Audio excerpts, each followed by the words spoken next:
We are back. Let me get some stuff set up real quick.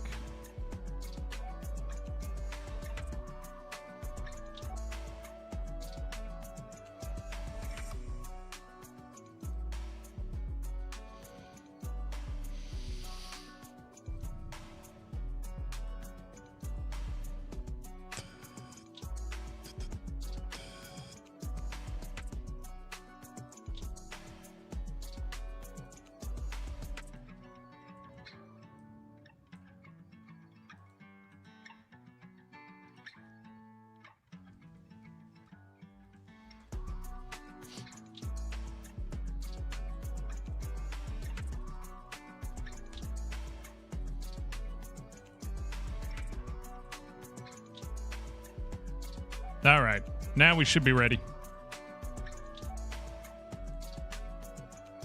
Kaboom, here we are, back. Look at that. I'm back and I'm tired. As I should be, for not sleeping. All right, we're going to do some more cinematic stuff. Right now, the cinematic is still terrible. But it might not be too terrible by the end of today.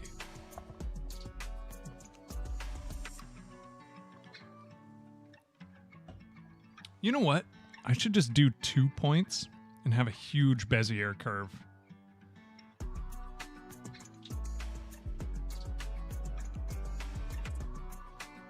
That's what I should do.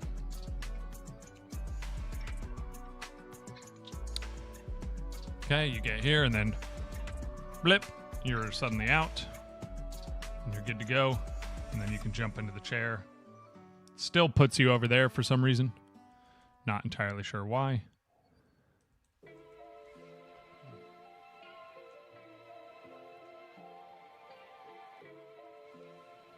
All right, let's start by just doing that. One big curve.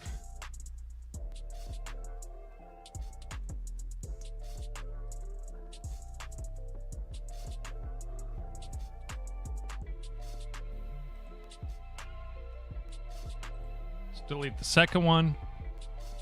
Let's delete the third one. Let's maybe delete this one. Nope. So 1, 2, 3. Maybe we delete the third one again. Yes.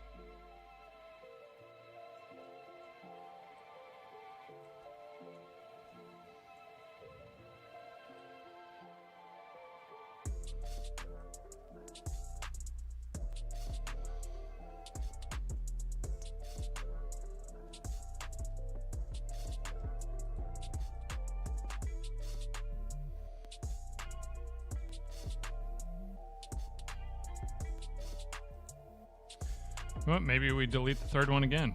Just do that. Okay, now we're flying through that, so maybe we move this up.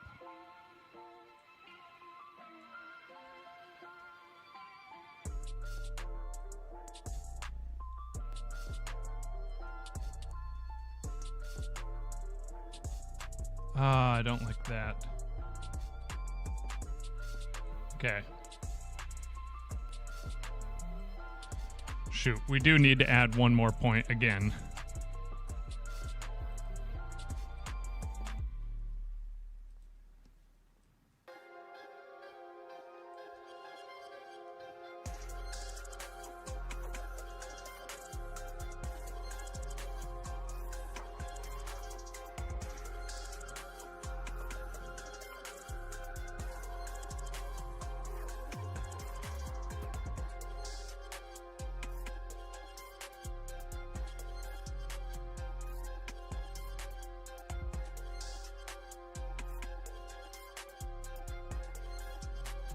Okay, let's just try this.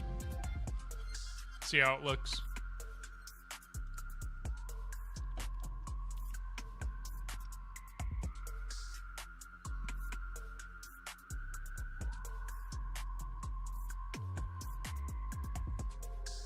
Ooh, honestly, not terrible.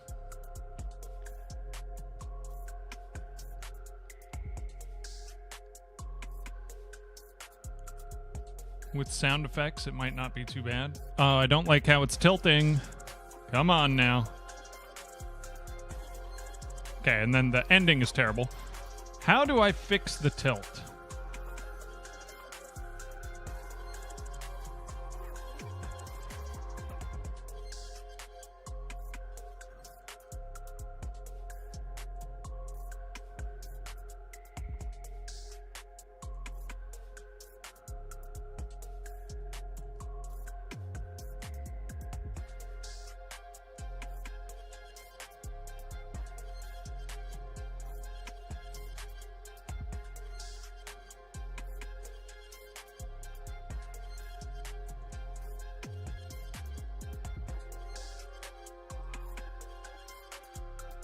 Okay, I could just kind of tilt it that way. So then it maybe evens it out a little bit. Maybe? Guess we'll see here.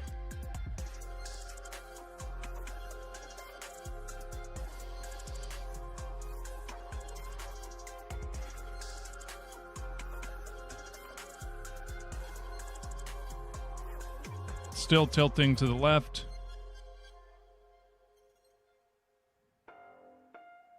That's weird. Is it just tilting more?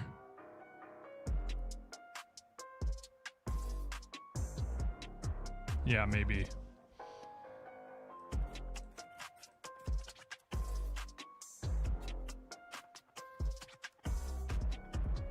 Let's try that instead, I guess. Snowminx, what's up? How are you?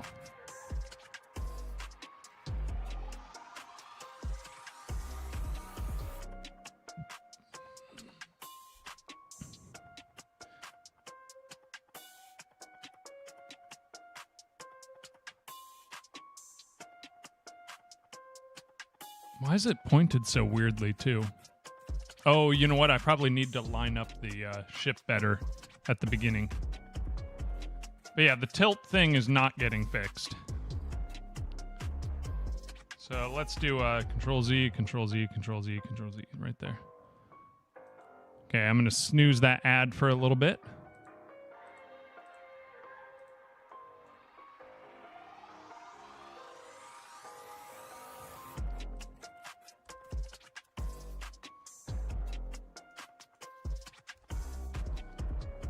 Okay, yeah, it is not quite in line.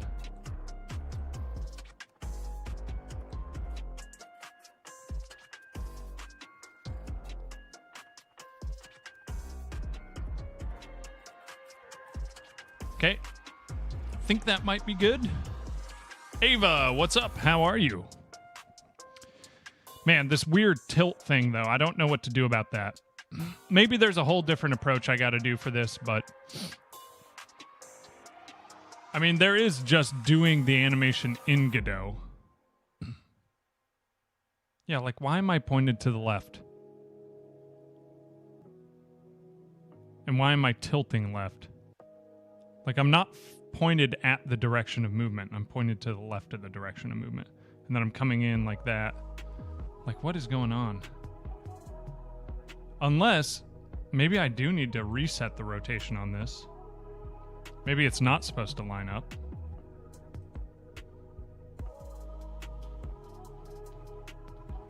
Why does that seem way off?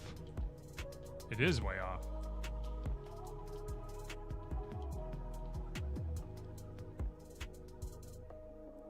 It's not in line with the grid. Okay. Save that. Let's go to the Viper. 7. That is in line with the grid. Okay, now it's way off.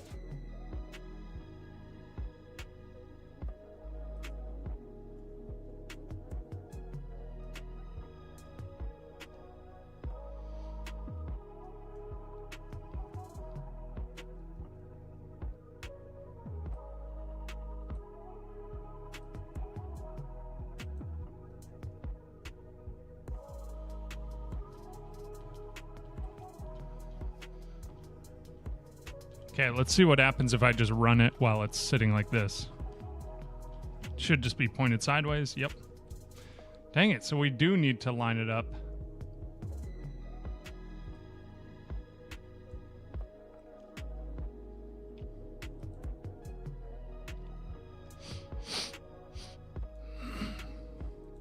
Or the Cinepath needs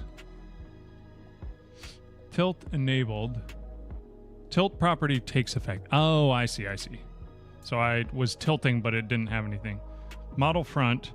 The node moves on the travel path with orienting the plus Z axis as forward. But that's not really happening.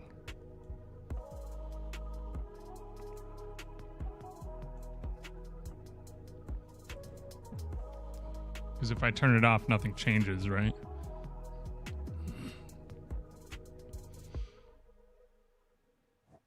Oh, weird. Something does change, but...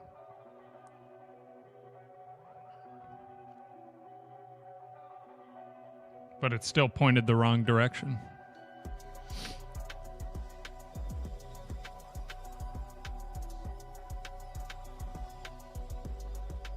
Okay, this is what I'm going to do. We're going to take this path.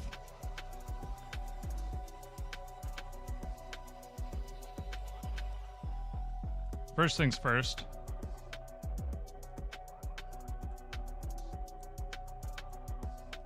Gonna make things simpler for ourselves.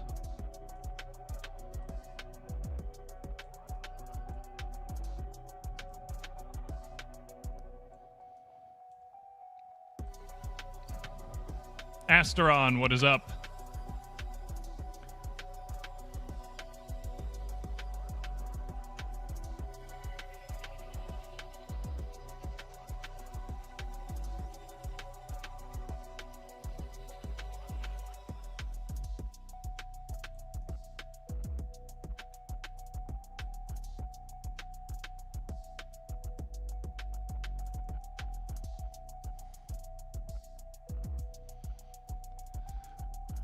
Really what needs to happen is you come up and then you touch down.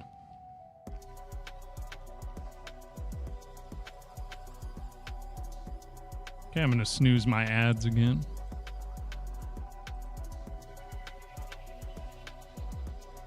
But for now, I don't really care about the touchdown part yet. Nothing much. Taking some days off for work. Oh, nice. Hey, look at that. New Jank with the raid. How are you, brother? How was the stream? Good to see you, man. See the No Man's Sky update? I did not. I haven't really followed that game at all. Okay, what happens if I just press play from here? Does it start there or does it transport it? Oh, it starts it where... Okay. So now if I do model front...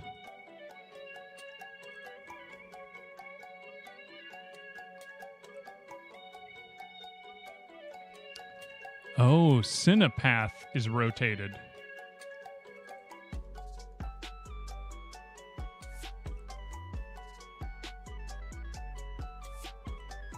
Stream was good. Doing some pixel art. Want to see? Yes, because I saw that the tree you were working on. That's pretty sick. Darwinin, how are you doing?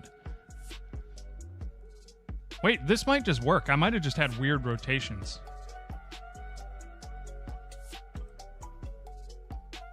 Okay, never mind.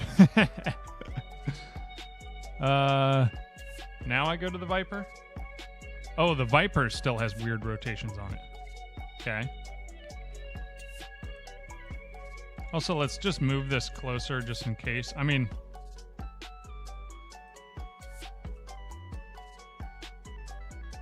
I don't think that has an effect, but...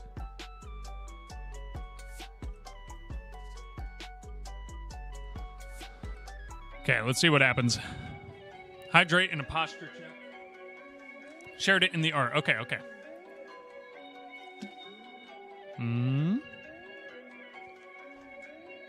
Something's happening.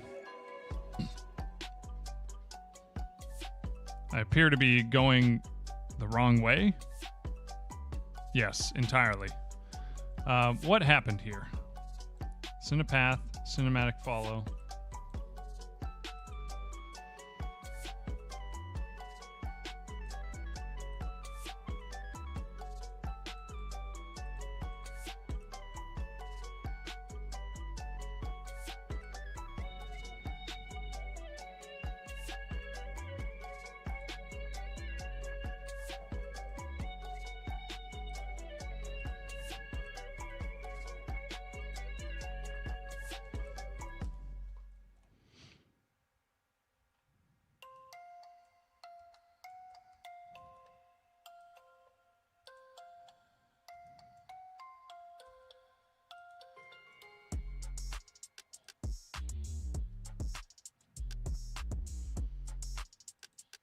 These path 3Ds are really hard.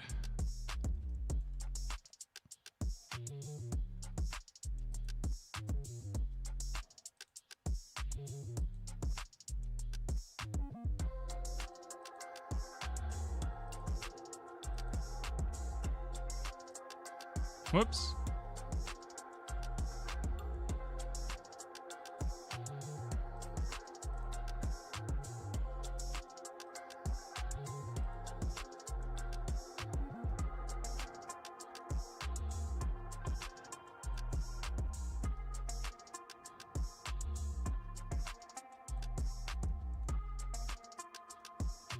Okay, things just got moved around, I think. Okay, let's try this on a very basic. Oh my goodness.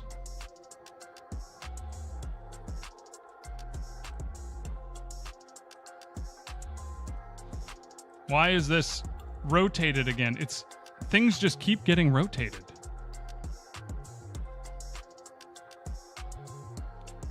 Cinepath, rotation, for some reason is rotated.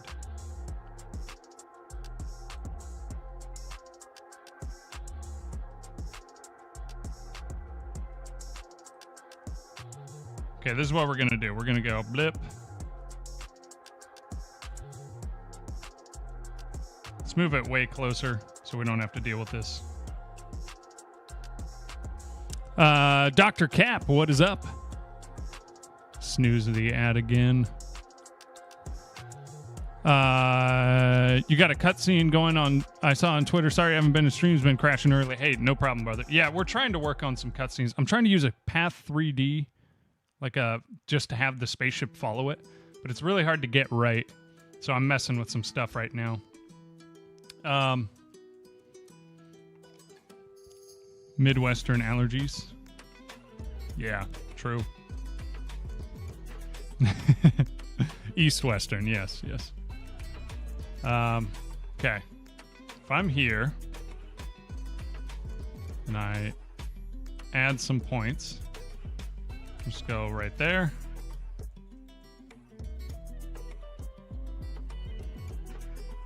Oh, come on. We try to make it straight.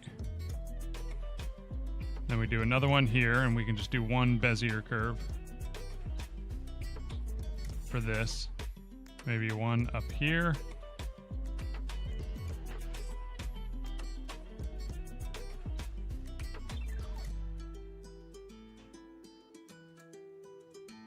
I guess we'll just put one here. We don't really care about the end of the cinematic, so...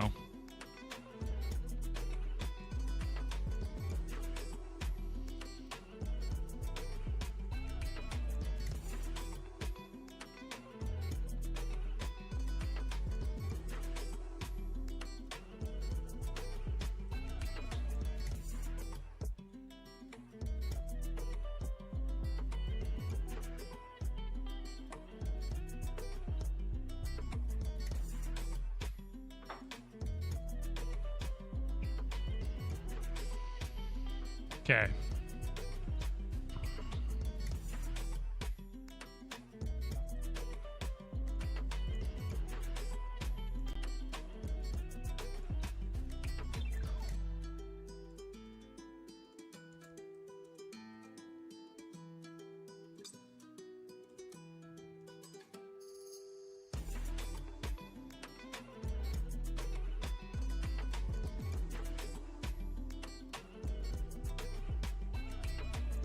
Now we do the same over here.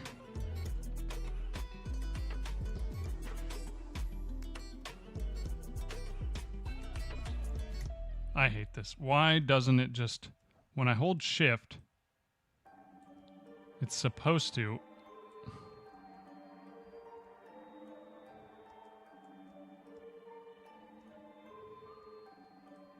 There we go.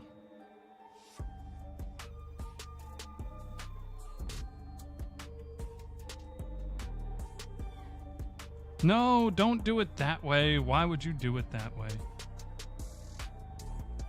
Okay.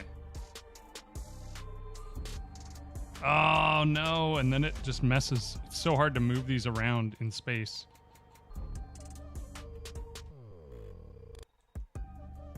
There we go. All right, let's see if this even works, because it might break since I duplicated this. Okay. Okay, this is very, very slow. Nice thing is any janky movement... Okay. I guess like that. Like, why is it now pointed the other way?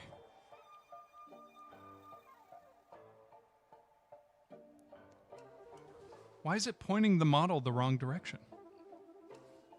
And just tilting. Okay. Something is clearly completely wrong. First of all, let's grab this. Move it in, grab this. Move it way in. Grab this.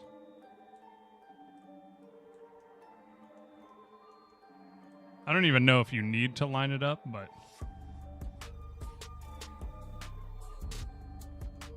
Just keyframe animating? I think so. The thing is, I'm not going to have a... Hey, Cybershell, what's up? I'm not going to have that many moments where you can even really see out the window, but yeah, it might just be better. You've convinced me. All right, Viper.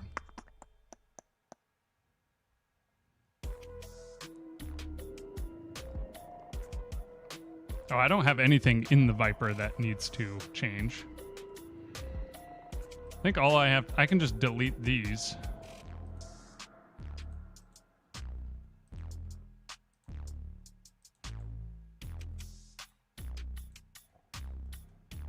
Then go back to here.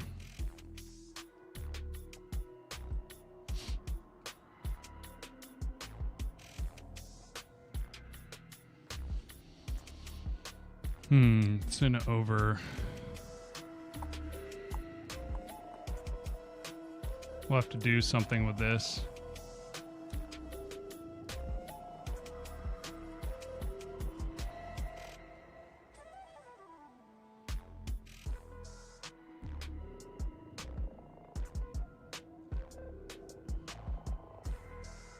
I'm going to probably try animating that scene tomorrow. Okay, nice. Get some pixel animation practice in. Yeah, let me check that out real quick. We do have an ad in like a minute and a half, but let me see it.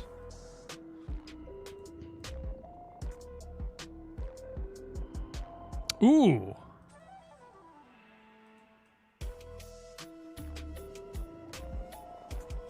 Dude. This is sick. And you're doing like the kind of, like you're doing some detail in there too. Lighting, the highlights look really good. Animation is pretty fun. It takes a long time, but it's fun. This is pretty sick though.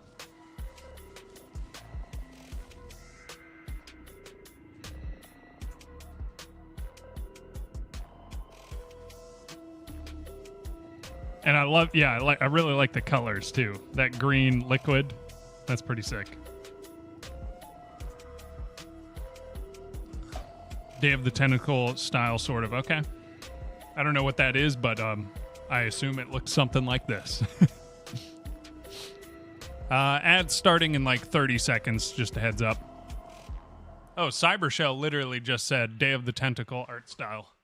That's funny. Cutscenes. Could have some canned camera movement, just very subtle to make the world seem more alive. GTA does it if you want to YouTube it. Okay.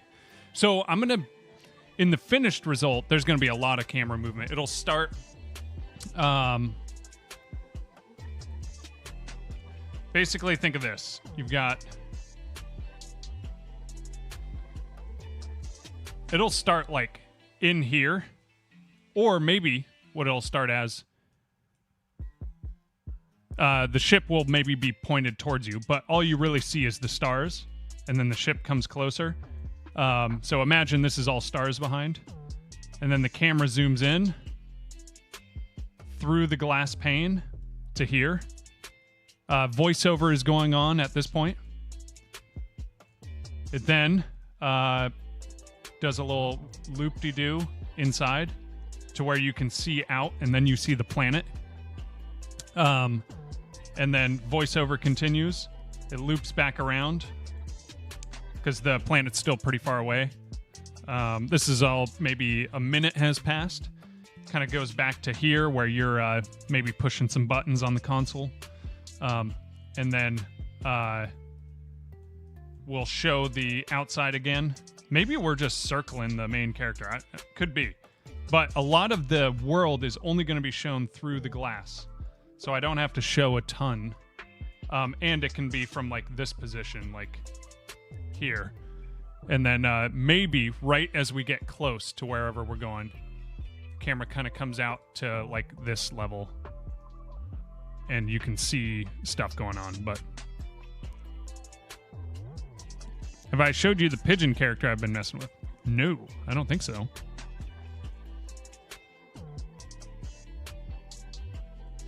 Let me figure out how to do animation in Godot.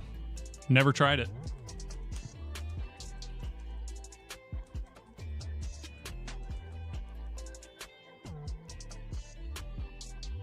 I mean, I've keyframed some properties to change, but... Hello everybody, it's Mike here at Game from Scratch. Welcome back.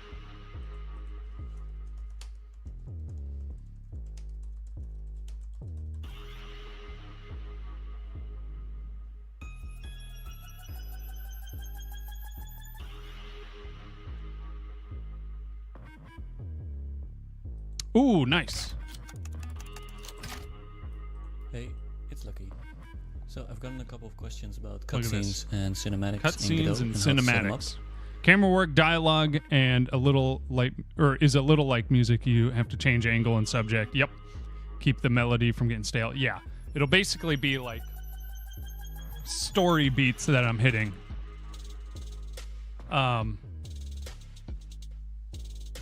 Is that volumetric fog on in the game? Yeah. There's some fog going on. But yeah, I'm going to be hitting some story beats, making sure I'm by the way, Meow, I'm not sure if I even said hello, but hello. But hitting some story beats because the voiceover is going to be kind of outlining. It's not going to tell you what your mission is, but it's going to kind of. So you're basically going to have... Yeah, there's going to be points where it's like focused on the character and then focused on the world. I just get out of bed and start talking. Yeah. So I built a little demo scene. We'll see. I need to figure it out technically, and then I'm going to really start planning on the voiceover side of things. I have a voice actor already. So we're basically going to write out a script and then I'll send it over to him. I might have to send him a mic.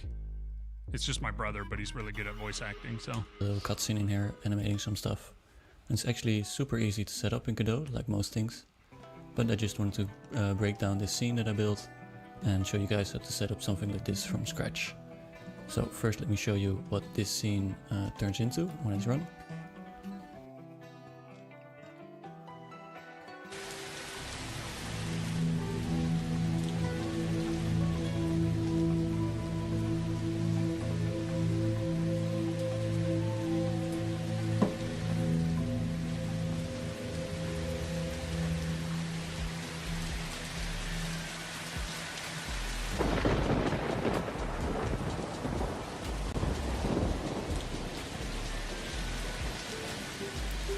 Alright, so as you can see, there's a couple of things going on.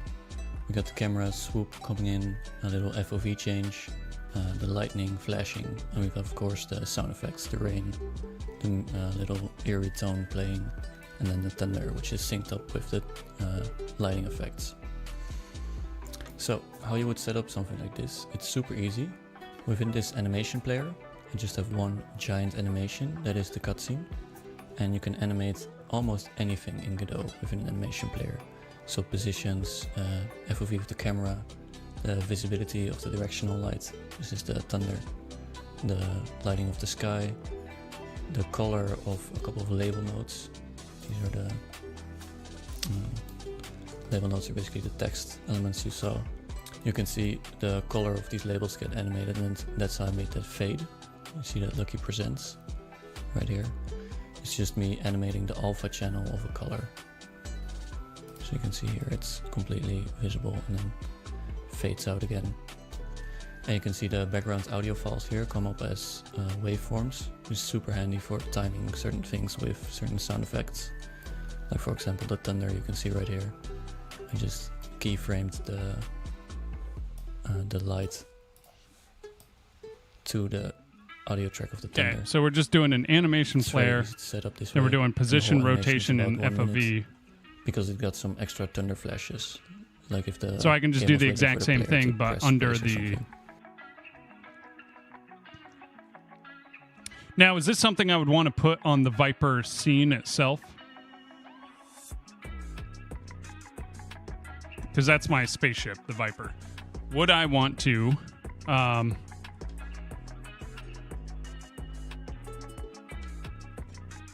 put it under this in the proto thing, or... we probably need it here.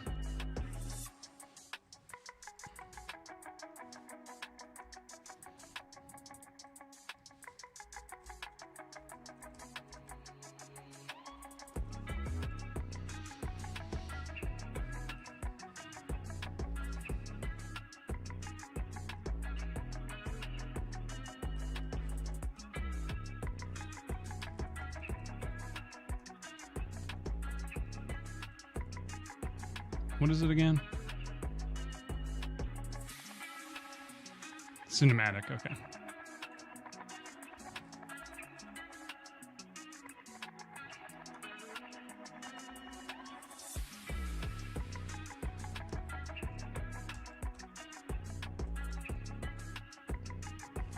Now, what we'll need to do is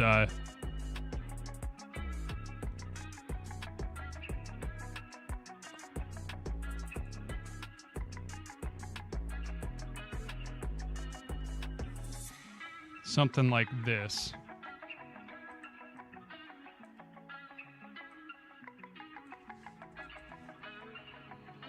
What's this background music? Oh, this is just Stream Beats by Harris Heller. So it's just royalty-free music you can play on stream.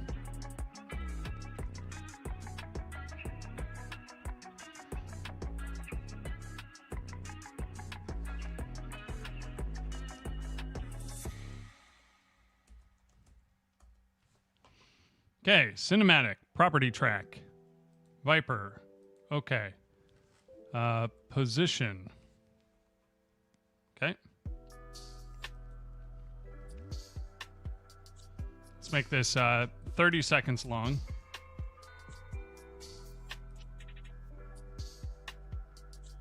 Now, within the world...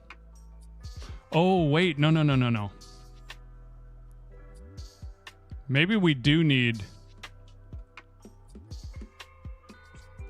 it in here, because otherwise, how do we animate the position from here? So...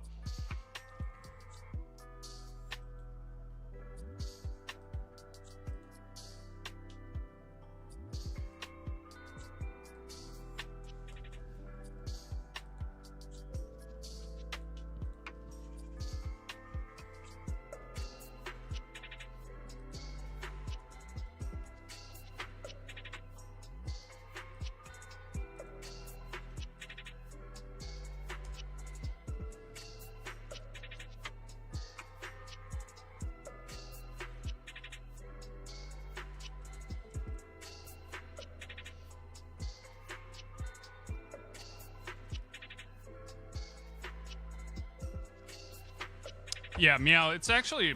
I like this playlist a lot. For some reason, I haven't gotten sick of it, and I've been binging it for forever.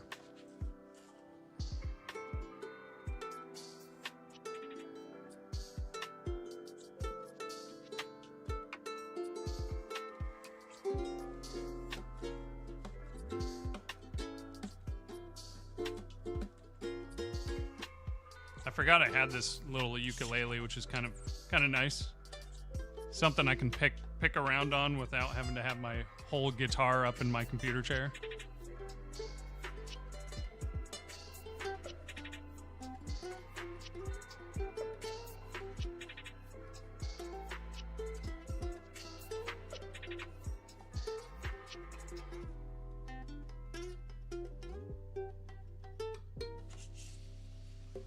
Okay. Now we go here and we do new animation. We do cinematic. We do, let's say, 60 frames or 60 seconds. Yeah. We're going to add a track, a property track, and now we can do, goodness sakes, Viper, which actually, okay, and then position. And actually, let's grab both of these and move them up far enough where it's easy to work with.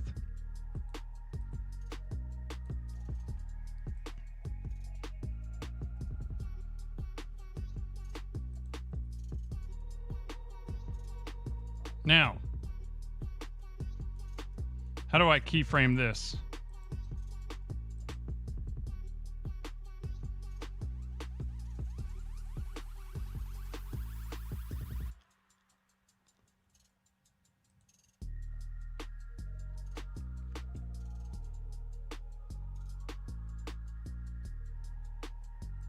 Okay.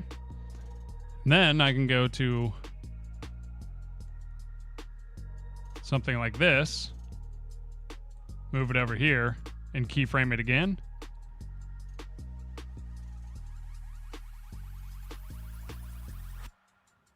And then in Proto, we can do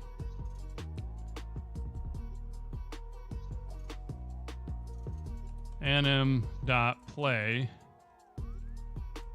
cinematic, something like this. Can I just do that? I can't remember. We'll see. How's the no vaping going? Honestly, I'm good to go. Bear, what's up, man? Congrats on the launch, brother. That's super cool. I still need to play it. I downloaded it, but been crazy. That's sick. Okay, this animation thing is working. All right, I guess we just do that then. Yeah, I can imagine it's pretty crazy. But yeah, the no vaping is honestly not bad now. There was a couple days where I was looking for my vape constantly accidentally, but you know. 70 plus players and 300 plus runs. Nice. That's pretty sick.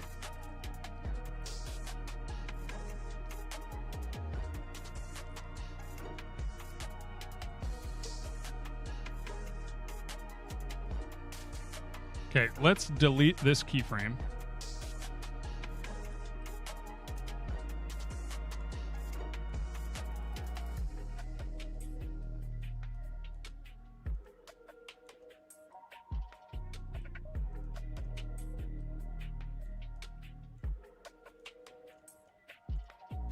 This will actually be way easier because then I can...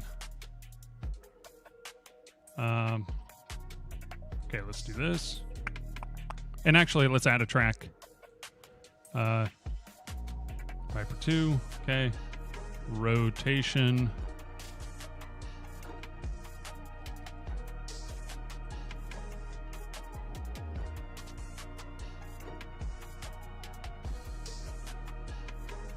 Uh-oh. Just pulled it all the way back there. Okay.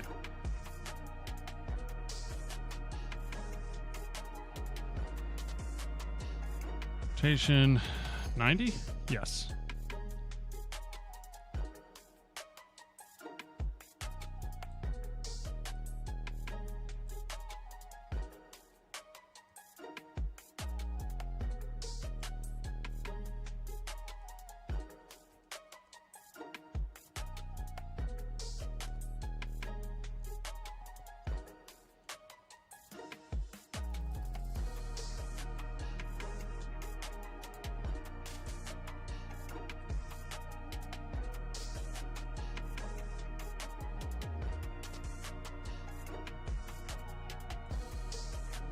Okay, position, keyframed.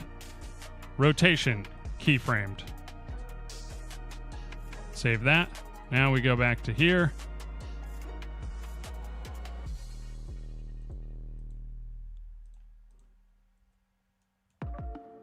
Okay, and we do our rotation back to there, and we keyframe our rotation.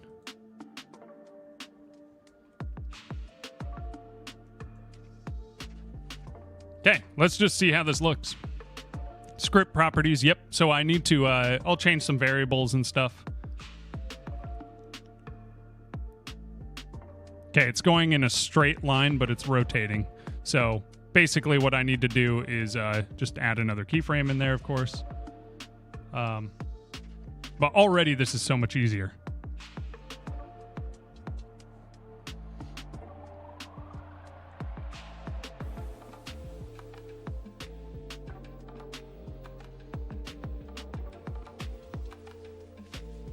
Oh, dude, yeah, this is going to look so much better. Because I can just have the one rotation be the thing.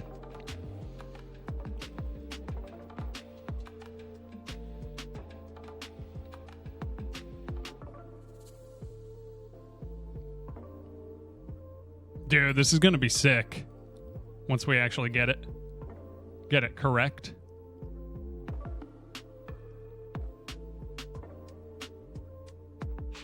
Oh, man. Okay, yeah. Now I know what this is going to be. Okay, so let's grab our Viper. Let's, Okay,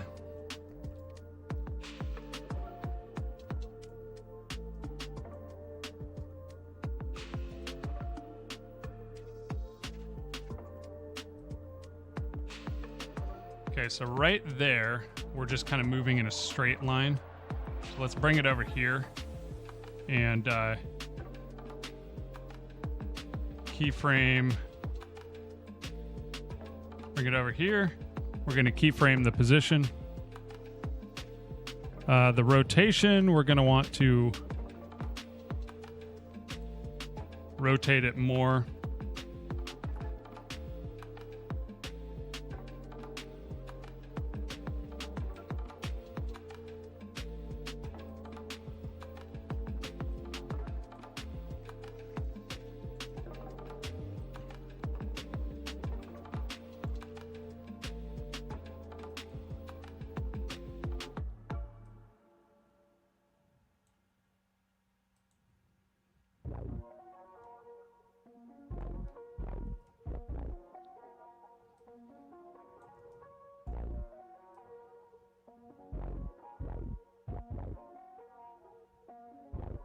Oh, it just kind of instantly bounces there. Let's go to here and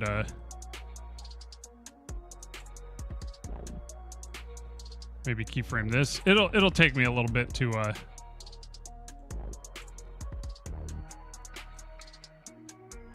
understand how to do this correctly. Also need to do the verticality as well.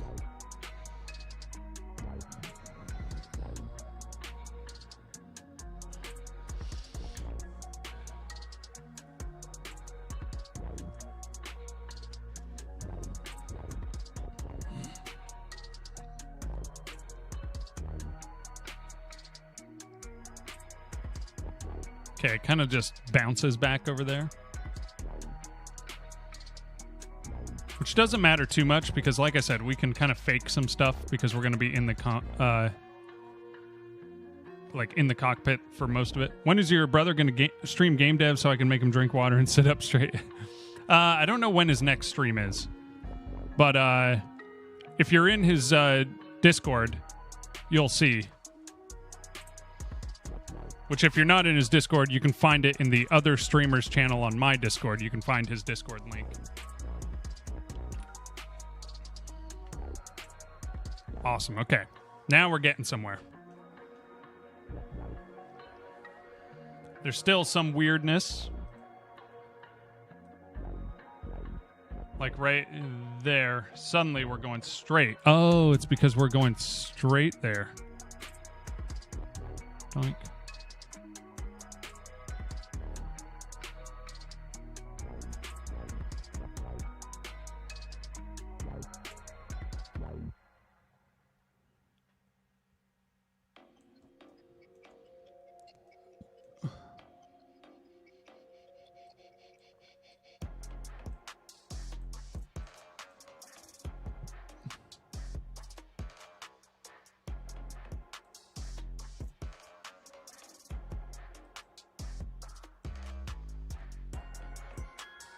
go to right here.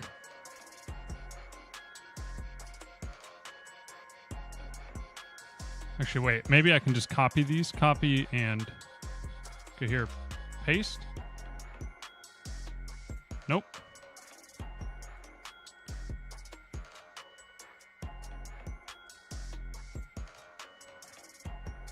Or I can just move these up to here.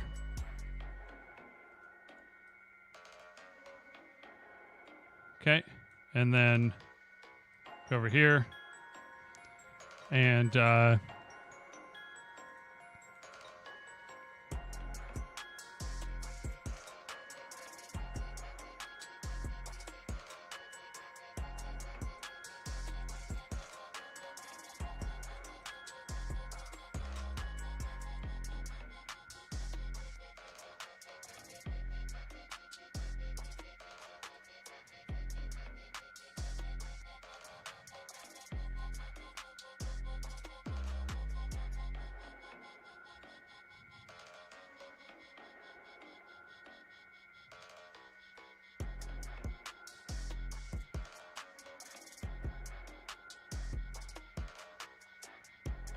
why is it still trying to... Oh, I have 2 keyframes there.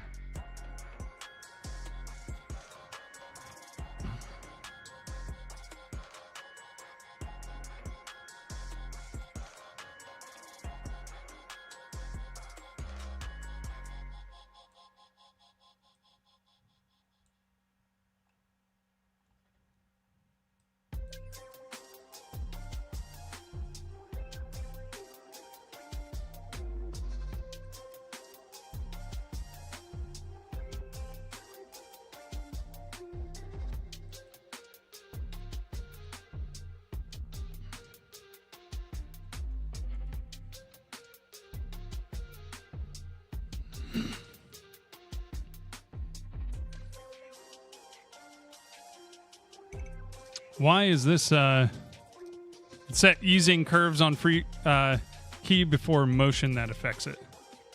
Before the motion that affects it. Okay. Oh, did I already hydrate? I'm not sure. Why is this duplicate keys not working? Oh, maybe I have to put it right. Yeah, okay, I see. You have to select them. Now there's like a billion of these.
Okay, so set easing curves.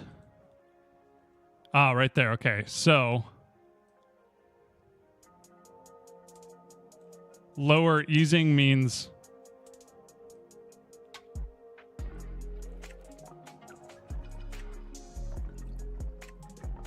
what if I just grab all of these and bring it down to like that?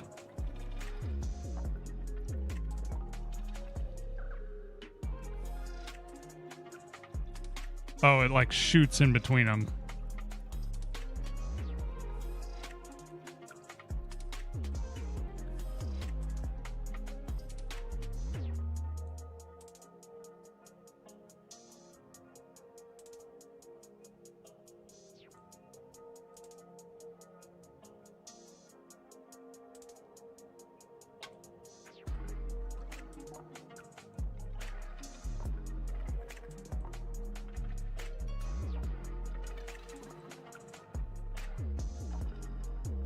That's weird.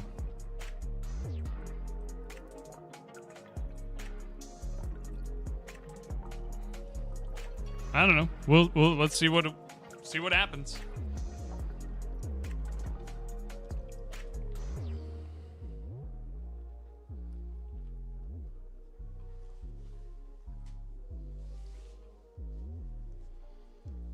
Oh yeah, it like stops there for some reason.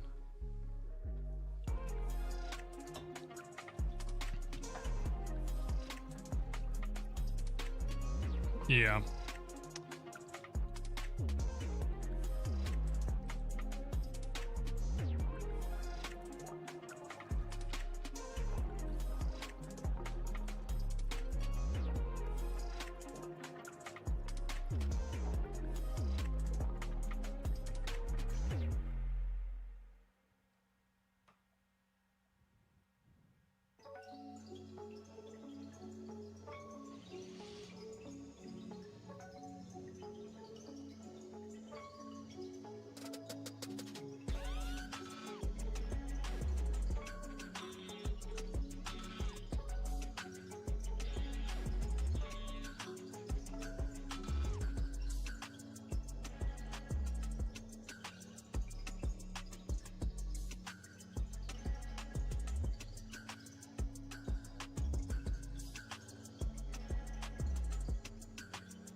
Feel like if I add more keyframes, it will just kind of bounce. I don't understand why the rotation and position.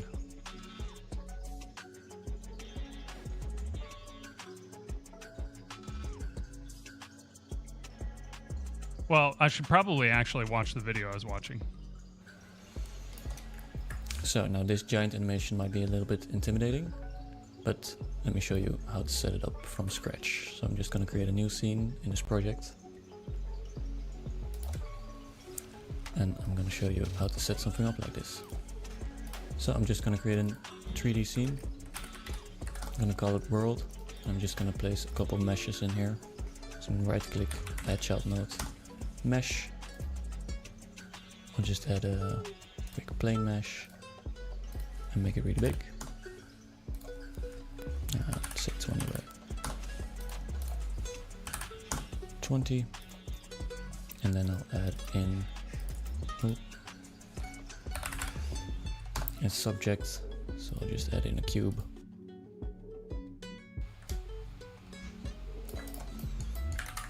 And then right here on the top, and we're now going to go into your, and let's add in our first little key next to position. We've now animated the position of the camera. And you can go as crazy as you want with these things. You can add rotations, you can manipulate the field of view of the camera to get more dramatic effects. But just doing this is the essence of creating a complete cutscene. Let's animate a couple more things in this scene. I would like to. So how do you not do the? So I'm just gonna grab this. The jerky mesh. Like how do I do a curve animation? You know. And keyframe the rotation. Give it a 280 degrees rotation. Here on that 5-second mark, and key that as well. And now you can see we got two elements animating. And by doing this and animating anything you want, so for example the world lighting or the environment lighting, you can create complete cutscenes. And the last thing is of course just starting the animation. I just have this super basic script setup. Checks for me pressing the spacebar and then plays the animation. You can grab any animation player within any piece of code and just reference it by dragging it in. So in any function that you want your cutscene to start playing, just grab that animation player by dragging it into your code and going .play. When you open the brackets, it will show all the animations you have on that animation player. So you can just select the one that you want. So yeah, that's just a super quick breakdown of this effect and how to set up something similar. If you guys... Okay, how do I make a curve out of this?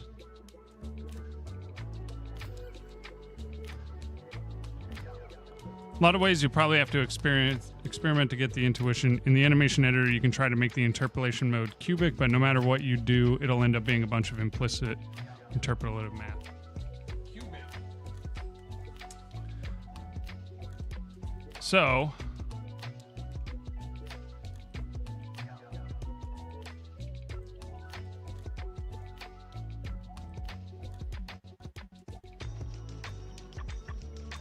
oh, okay. All right. Yeah, this is already better. I don't know what cubic does, but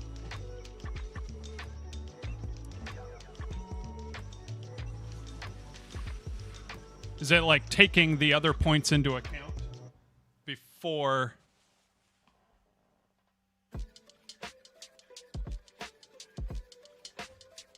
Yeah, it must be like seeing where it's going and then interpolating that rather than just the next point. Already perfect. Exactly what I need. Thank you, Meow. Because I can mess with this now.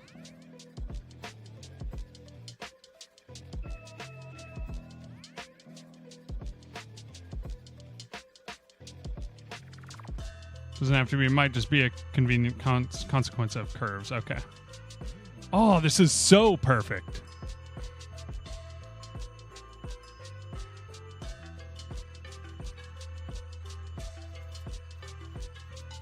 That is just amazing already. Okay. So what we need to do also is in our script here. Actually, no, all we need to do is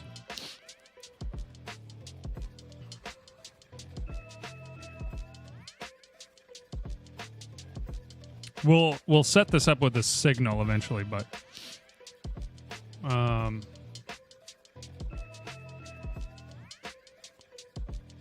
because right now we have world Cinna over, which is just not good. But whatever. So all we really need is to go to this.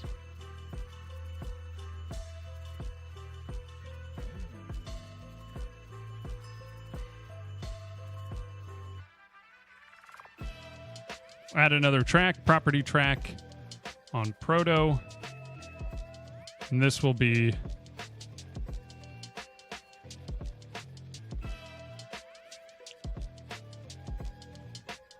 wait a second.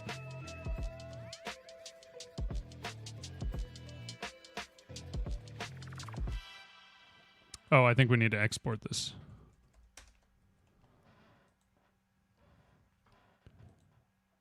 Okay. Add a track on Proto.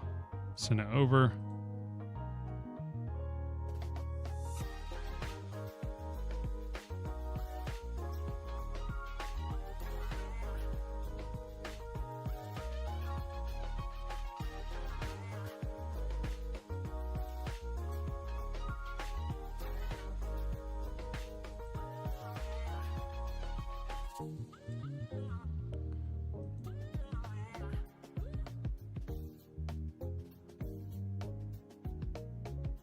Then on Apollo, we're literally just doing this. So we're setting Cinna over there to true, which really what we'll actually do is we'll start a timer because I don't want it to just instantly change. Oh, you know what? And let's also do this real quick.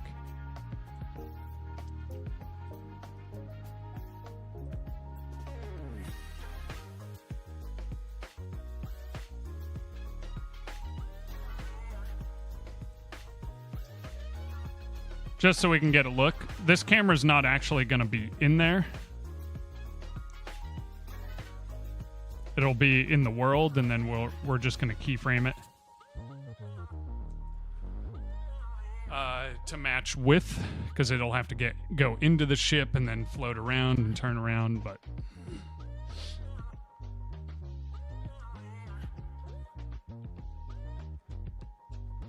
okay. Some weird reflection stuff going on with the glass, but that's okay.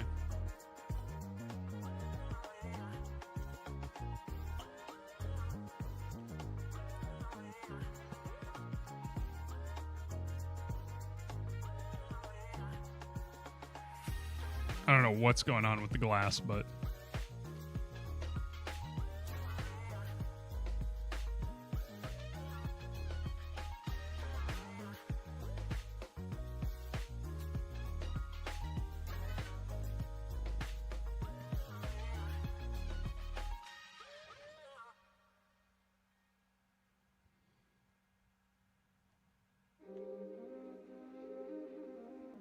Dude, how cool is that?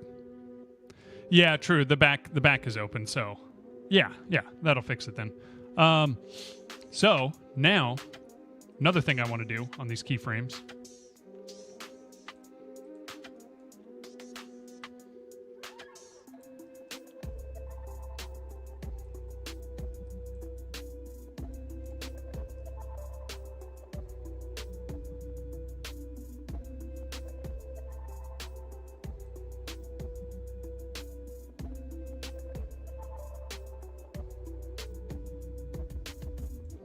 Shoot. How do I just rotate it?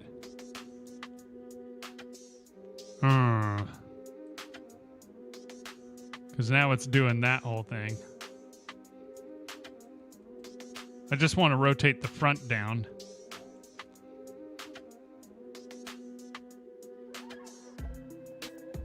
What in the... Oh, I see.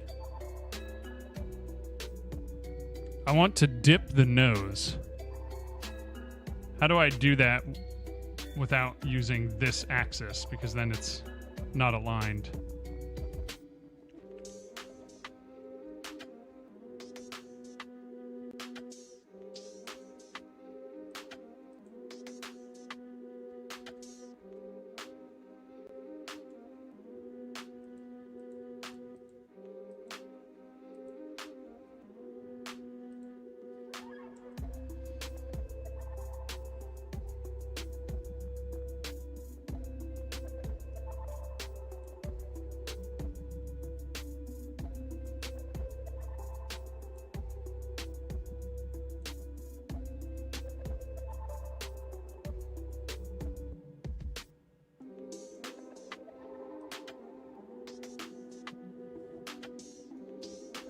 Could be a script property. So I could do something like just rotate on the around the x-axis.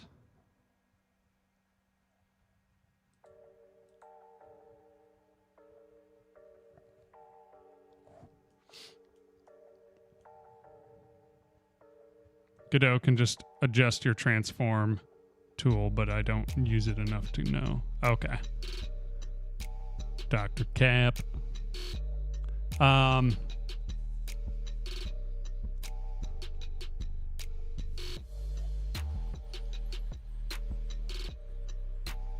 That's true. I could just take a quick look.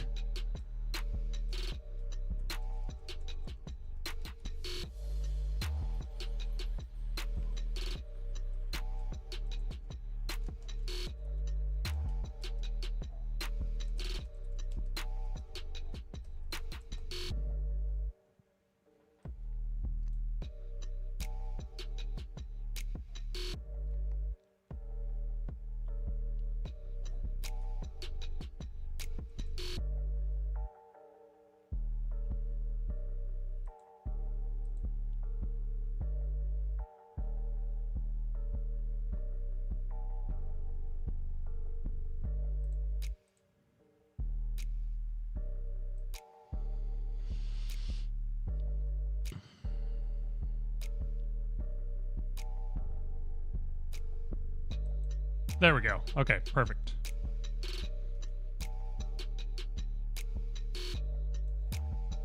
Good stuff, Meow.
Another hydrate posture check. This is perfect, man. It's already just so much better.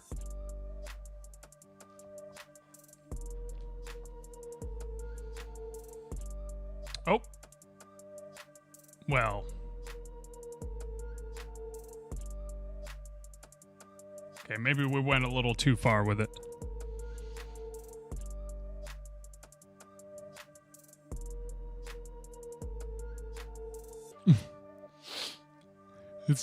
He's doing backflips now. What made him go so wild? Okay, let's figure this out. Oh, it's because... Is it because we have doubled up ones? Yeah.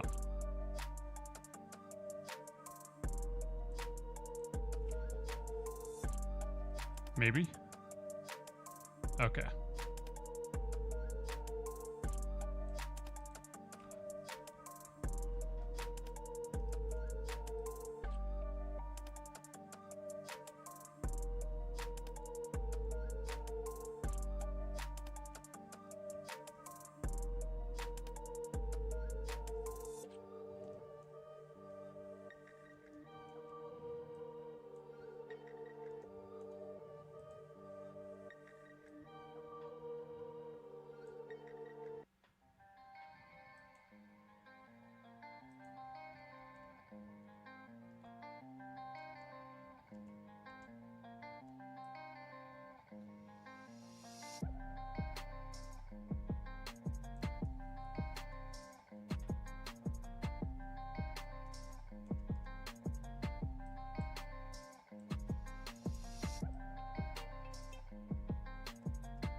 Okay, now let's try this.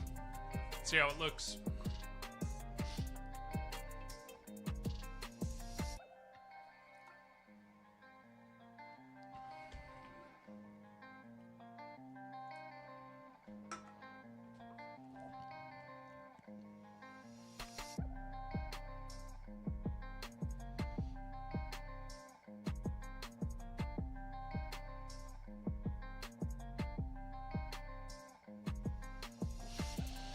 Okay, it might be pointed way too low.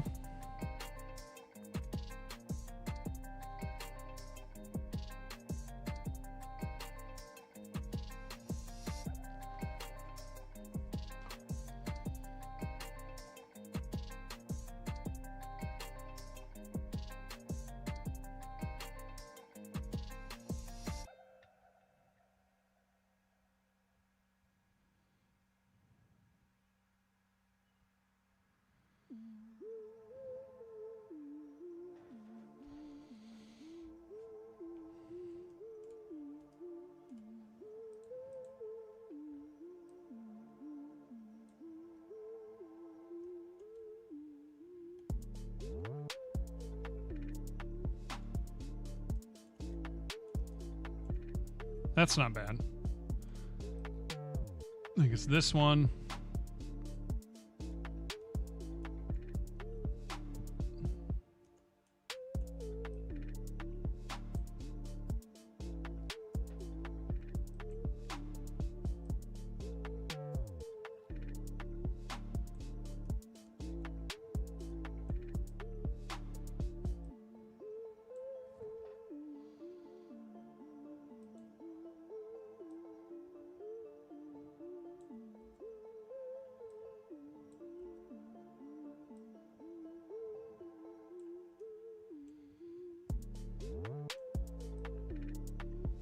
We're going to have a little bit of a tilt there.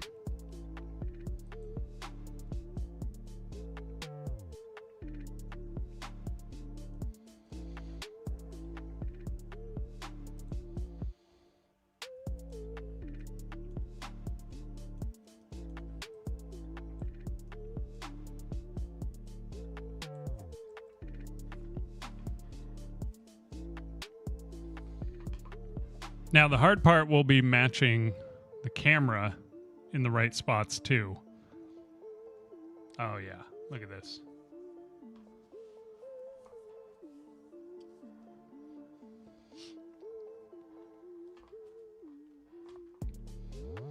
Yes. Then once we upgrade our Terrain 3D plugin, or we could do some faking and stuff where we don't show the real world.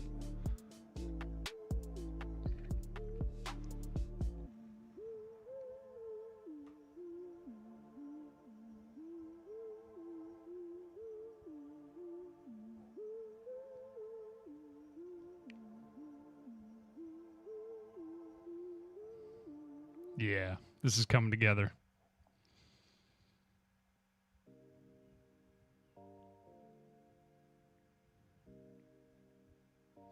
We really need to close the back of the ship so we don't get the lighting on the glass pane.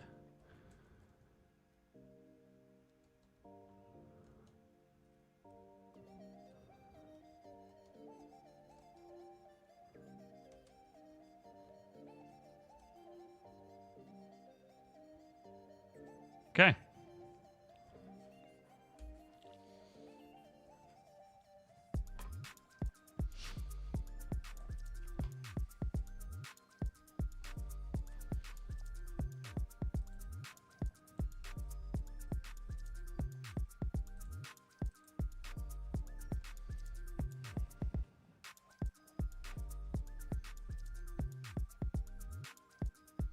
Let's do 120.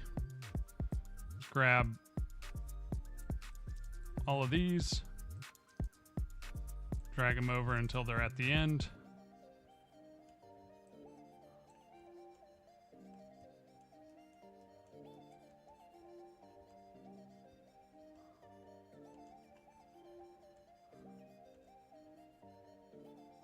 Okay.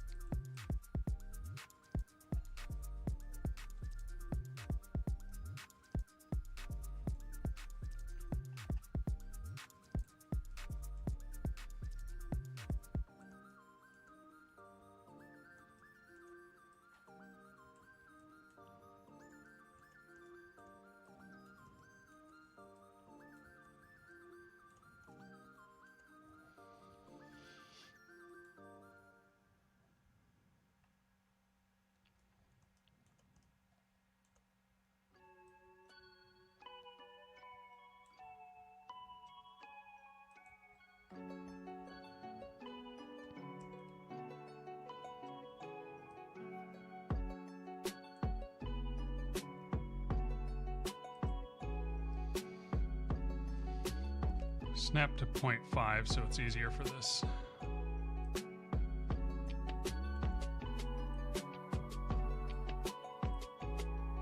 Okay. Let's do a quick check, see how it looks like this, tilted way down. Then we'll start working on the camera. Okay, you can't really see anything because you're just looking at blank terrain.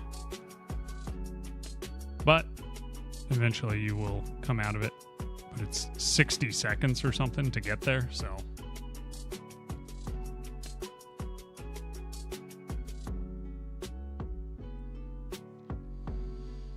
But I want to give myself time to do the camera moving into where the moving towards the spaceship and then they meet. Camera goes through the glass, circles around the main character.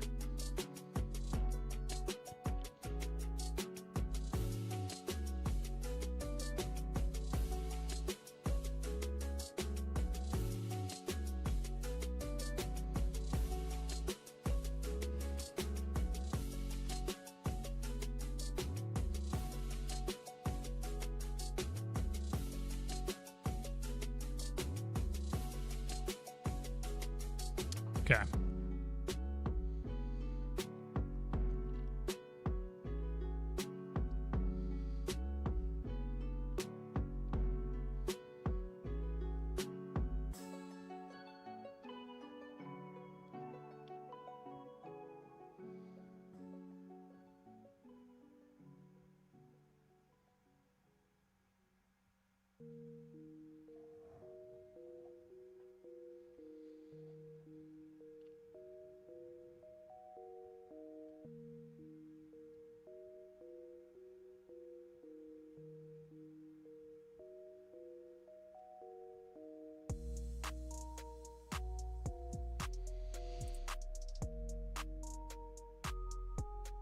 Okay. Timing wise, it'll probably actually end up being longer than that.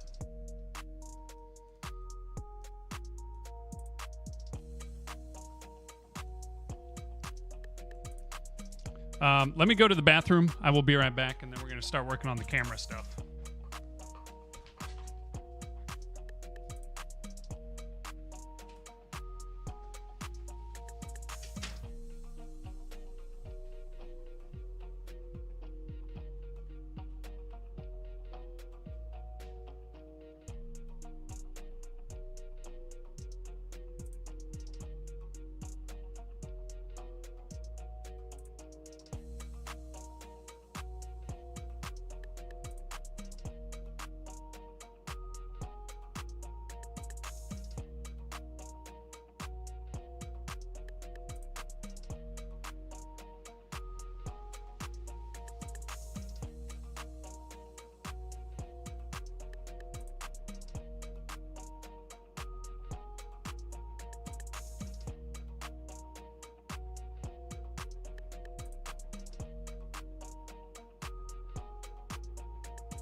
Camera time. So the camera is going to start. Let's see here. Music. Need music. Oh, of course. There's an ad in 1 minute. Should have just waited. Okay.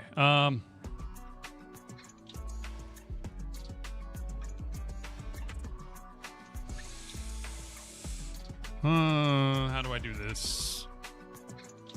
Okay, we'll add a camera.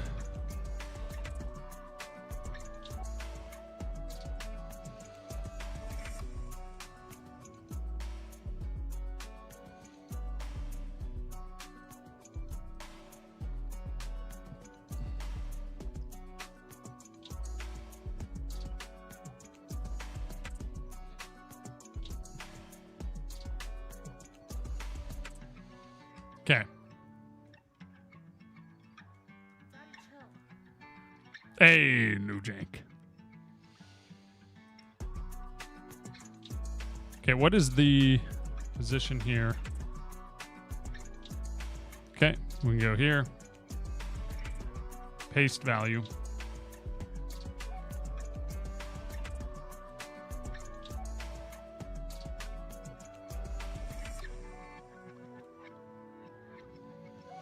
Now, if I go to here,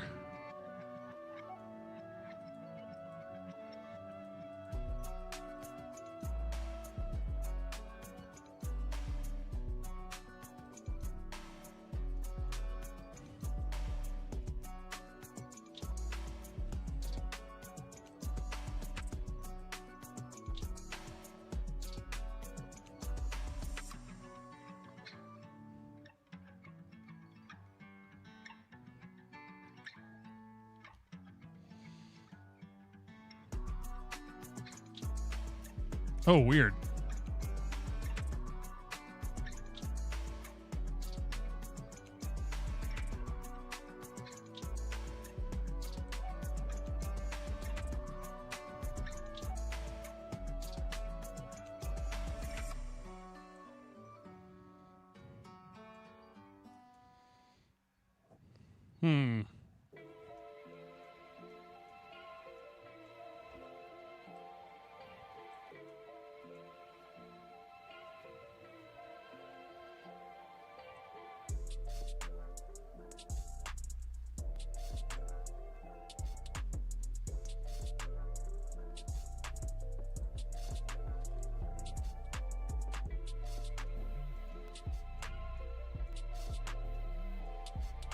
Okay, so we could keyframe this.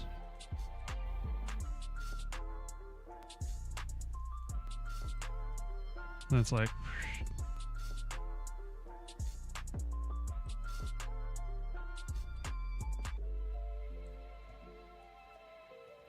then it doesn't really matter what it's doing over here until it gets into position. So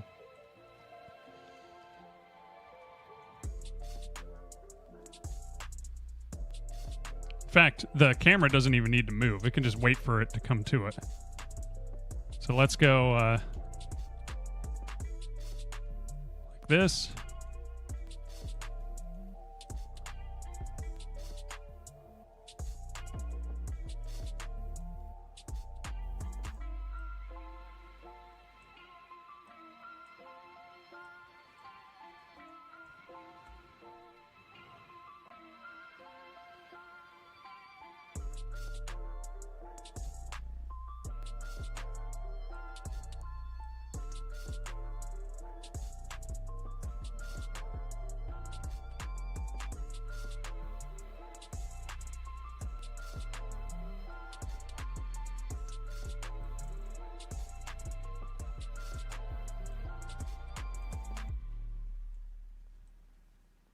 Move it back slightly.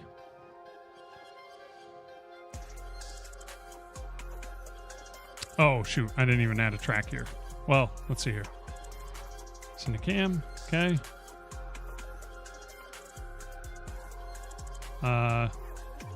Position. And Cinecam Okay, and rotation.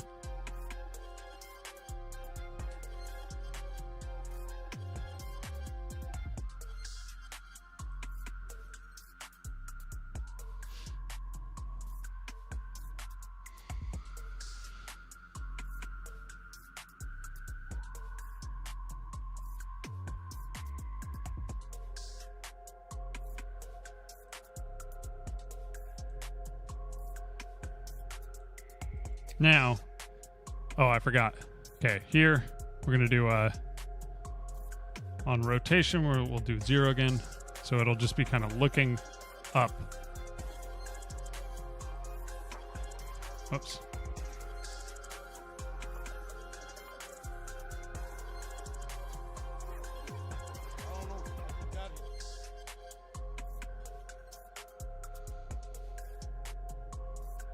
What's up, RCB?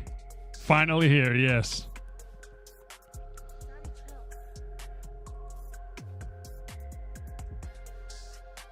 Okay, let's see how this looks to start.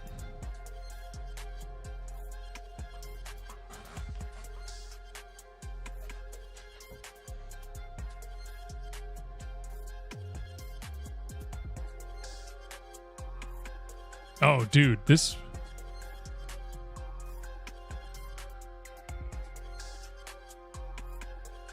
Oh, yeah. Oh, yeah. Okay. All right. All right. It's starting to come together. Okay, first things first. Oh, whoops. Here. Grab this a little bit. Actually, let's start it over here more.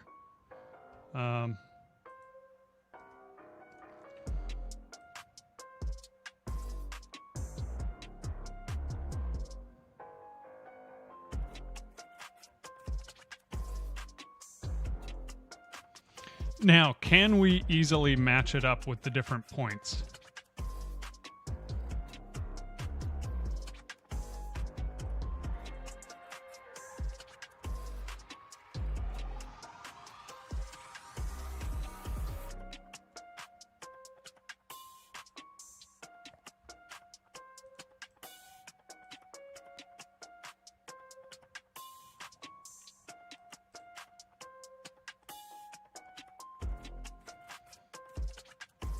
Okay, let's just key that in there.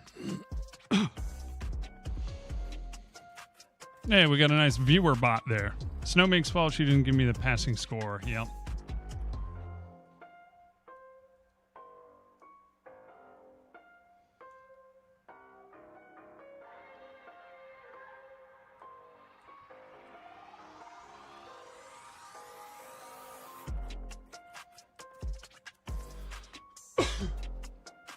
I don't know if this will work because they might go out of sync where it's like going out of the spaceship and then back in. I don't know.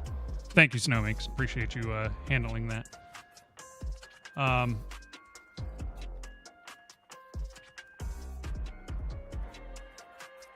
It's kind of hard.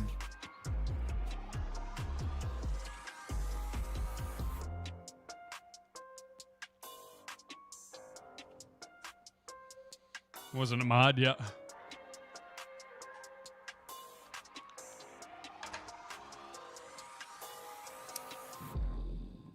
I'm just imagining the sound effect of the ship. Okay. Yeah, there's some out of sync going on here.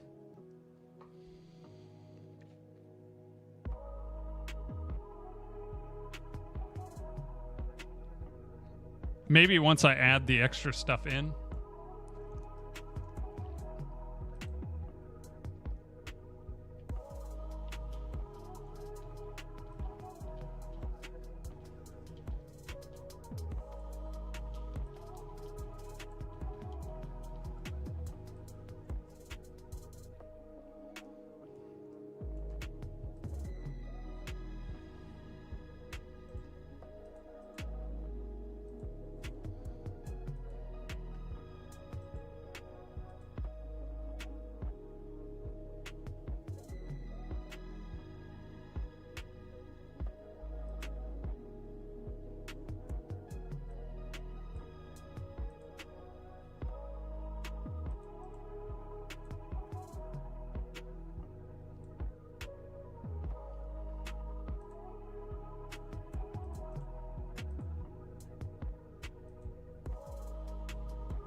Okay, we're just going to copy all the positions.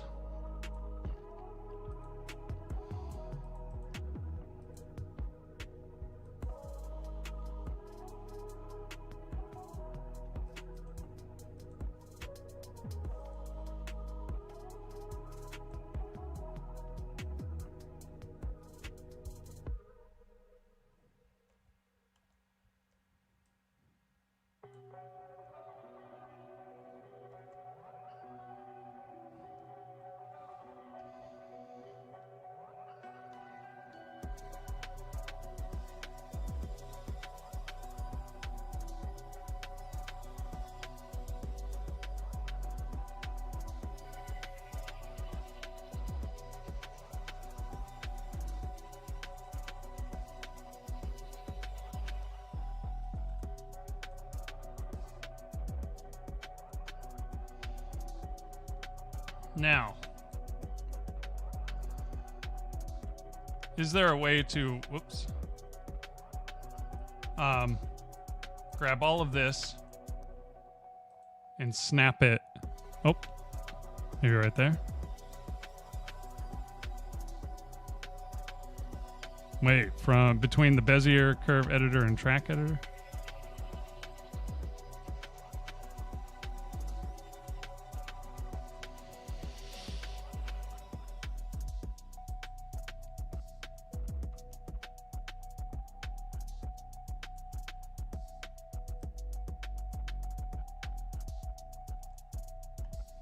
Hopefully everything is quantized.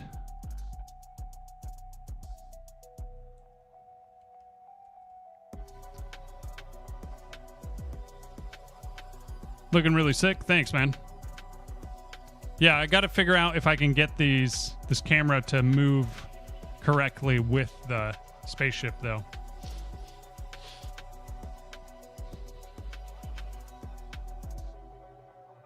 Because they might have different accelerations and stuff since they're doing different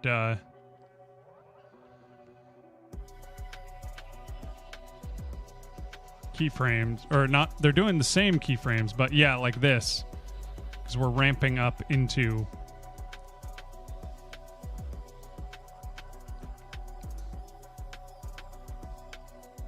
I assume we will catch back up with the ship.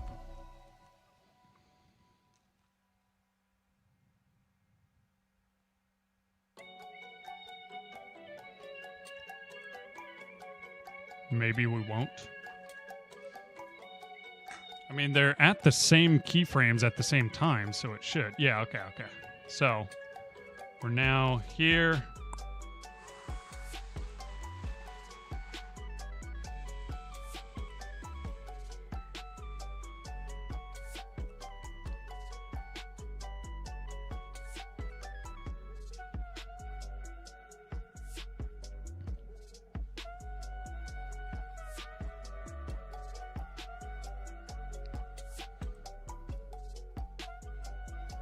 Maybe the camera does need to be a child of the scene, or of the spaceship node. Although this isn't too bad here. Like, I can work with this, but what happens if I do that? Does this animation break now?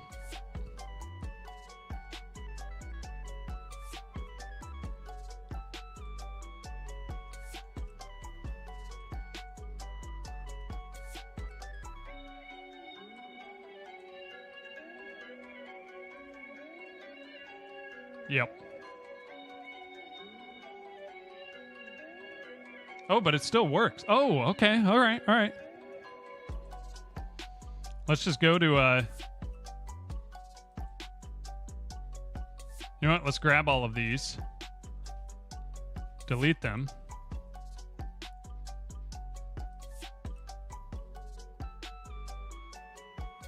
Then we go here.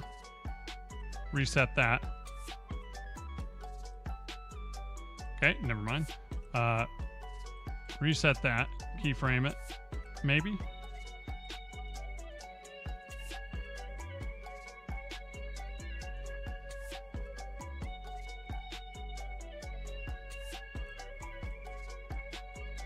Okay, now it's with it. All right. Perfect. All right. I know what to do now.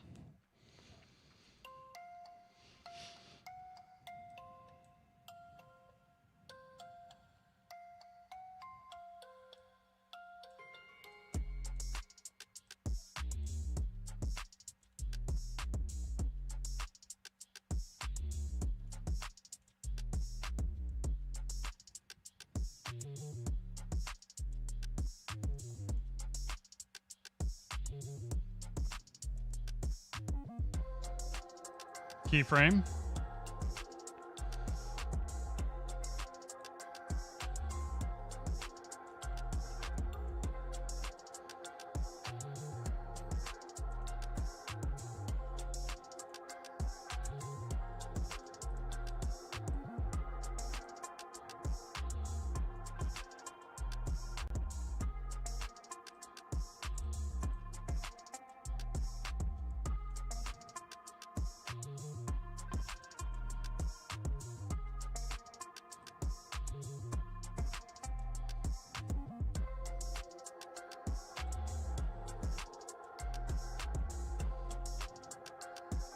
Keyframe that.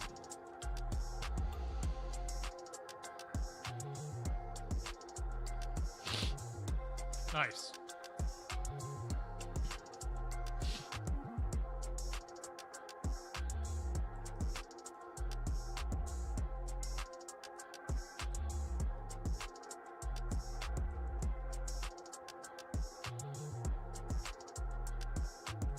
Keyframe that. Save. And also keyframe rotation.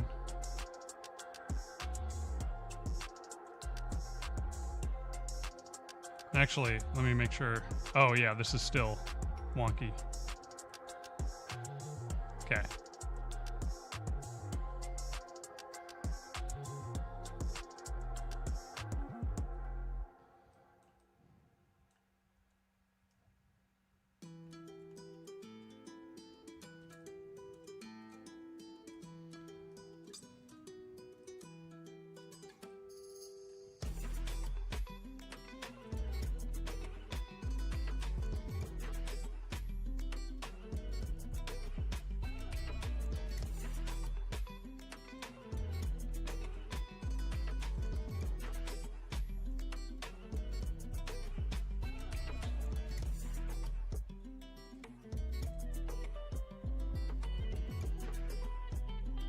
Dude, this is, yeah. This is what I need right here.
Okay, let's just see how this looks.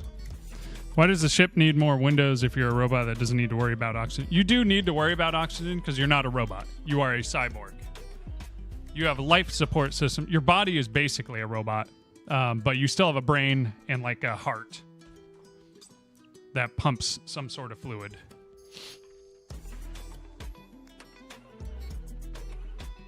Dude. Okay.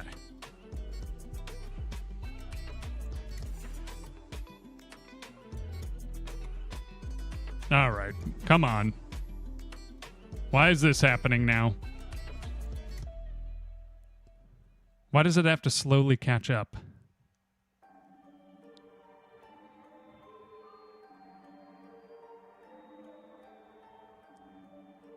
It's on local coordinates, so it should...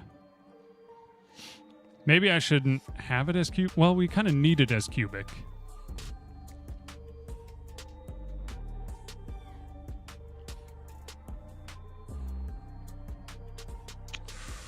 There we go. Look at this. Now we're cinematic. Oh, yeah. We'll need better animations, but...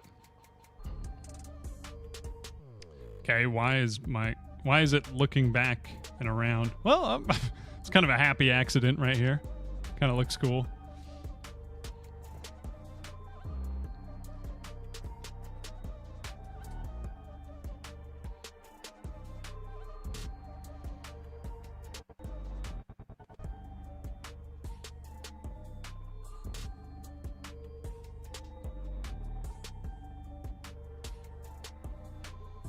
Very Dead Space-like. Okay.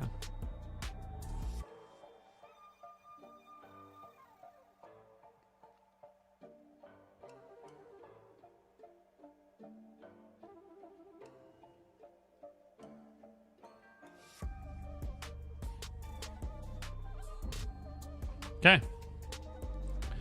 Okay, let's work on this to see how we can get it to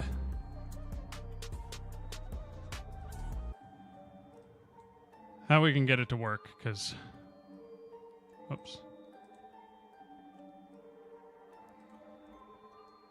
We start here.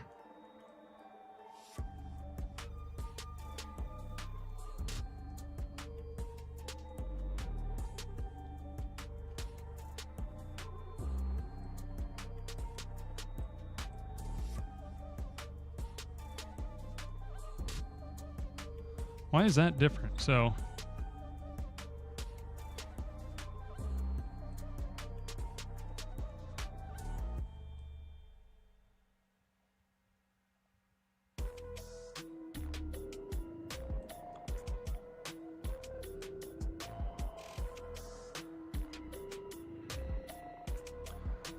I think what we need to do is not have it actually go in.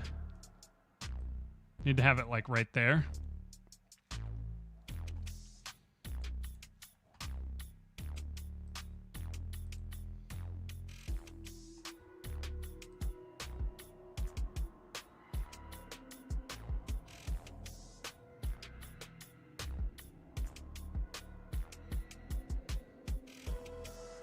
Why is that still... Okay, we're here.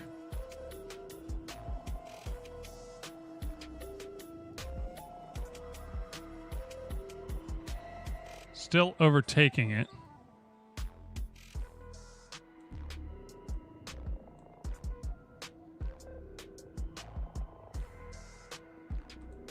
Let's try this.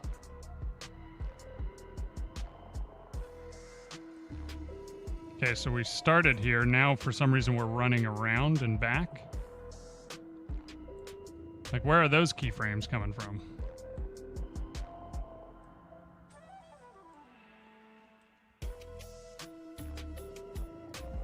Oh, doubled.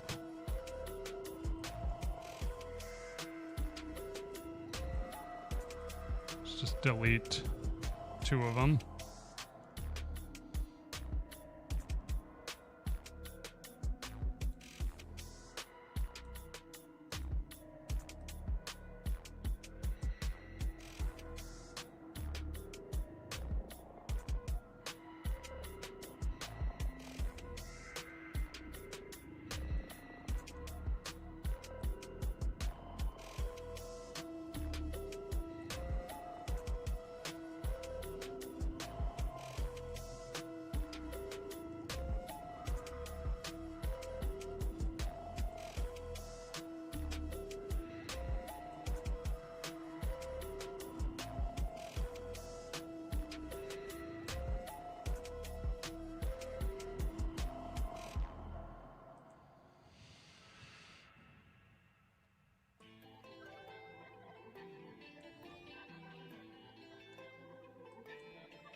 Why is it then shooting off to different locations? Because here, it's met up already.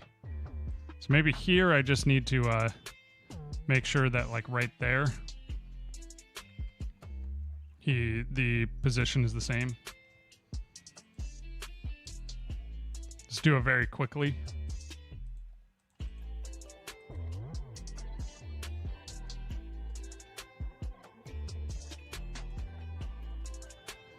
Nope, that didn't work.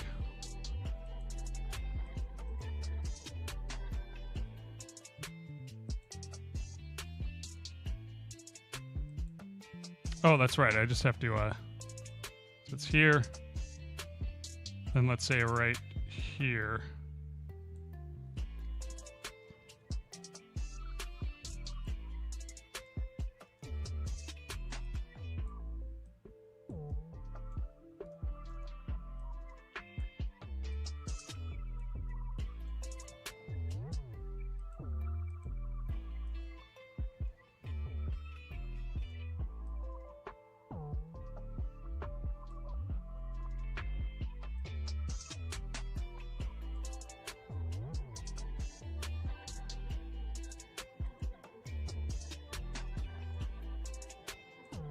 Still getting overtaken.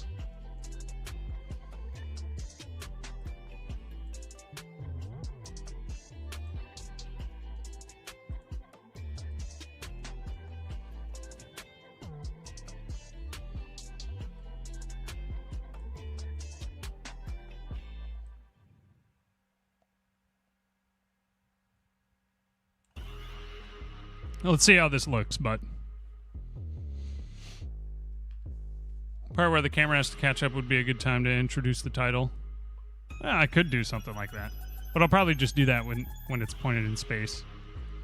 I think I just need extra keyframes to like force it to move quickly to the spot that I need it to.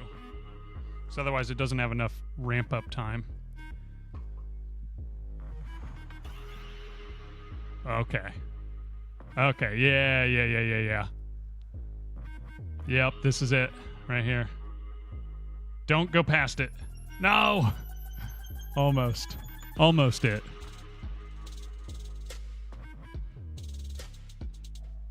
And then once we're in here, now we're golden, I think.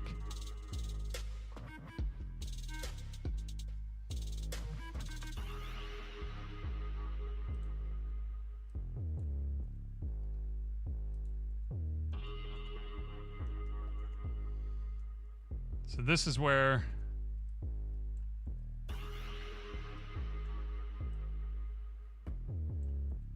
Yep, this is where it's...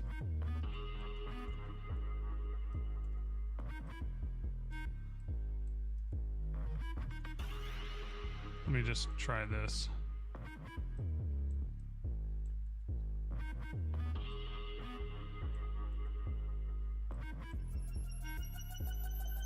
Okay.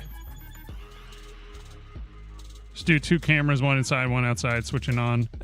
I want to do one continuous shot because it just looks cool.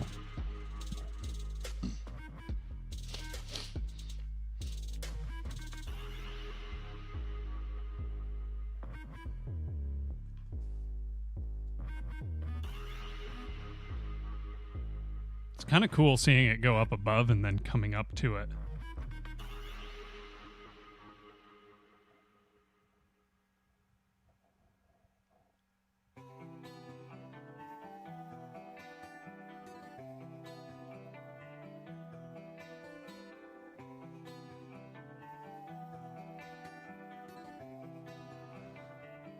Dude, yes. This is what I needed. Okay. And then it's going to do the weird 360 thing. I also need to put the back of the ship on. Because otherwise it's just open to the air, but... Now we're going to do that weird flip thing where we go past him and then look into the back, which honestly isn't too bad. I kind of like this, like being able to see the ship.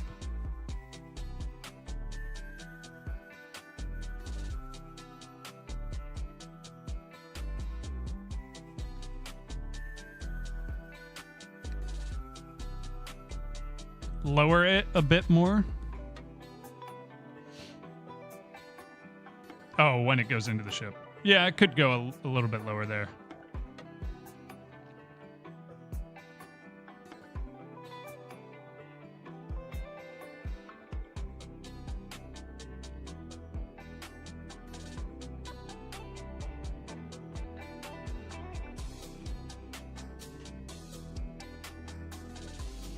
Yeah, this is what I needed. Then we need to make the player actually spawn in here still, but not bad. Okay. So we'll go to here.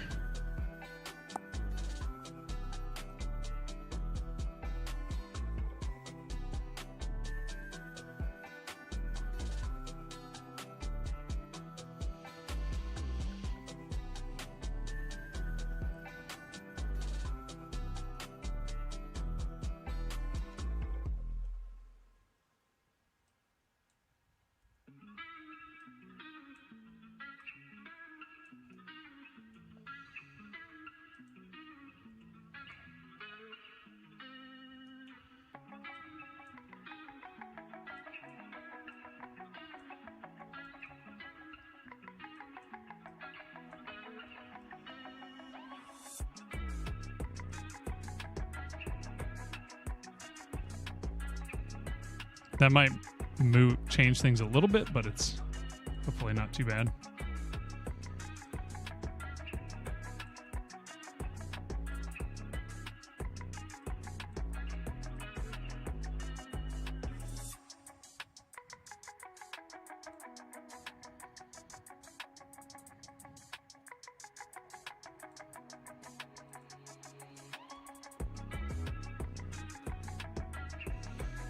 Jersey Milker, what is up, brother?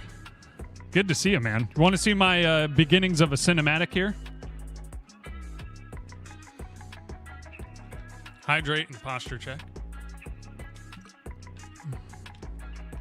Plan on having some mountains. Technically, you're not even really going to see the planet. I mean, maybe.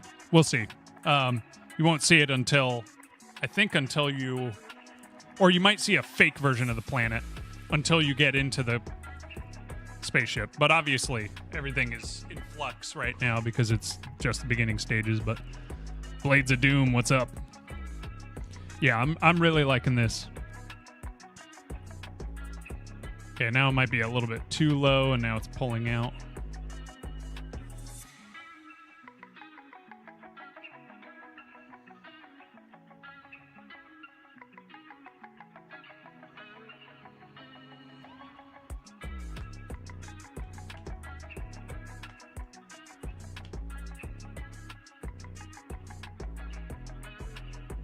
Why does this seem so much longer than it was before? Maybe I just added some keyframes in between. I probably did, yeah.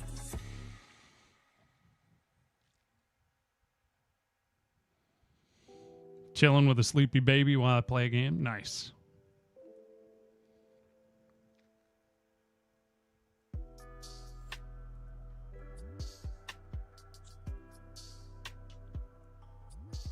This is getting pretty close, though. It's not bad.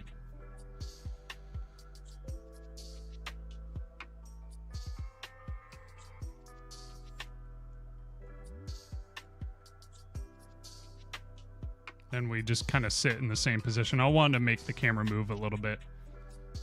Especially when you land, I kind of want the camera to dip maybe a little bit. Feel some weight to it.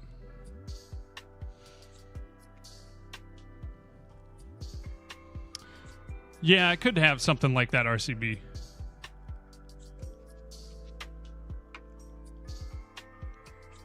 Although, yeah, I'm trying to think. Well, yeah, that'll be a little ways out.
Okay, let's see how it is now.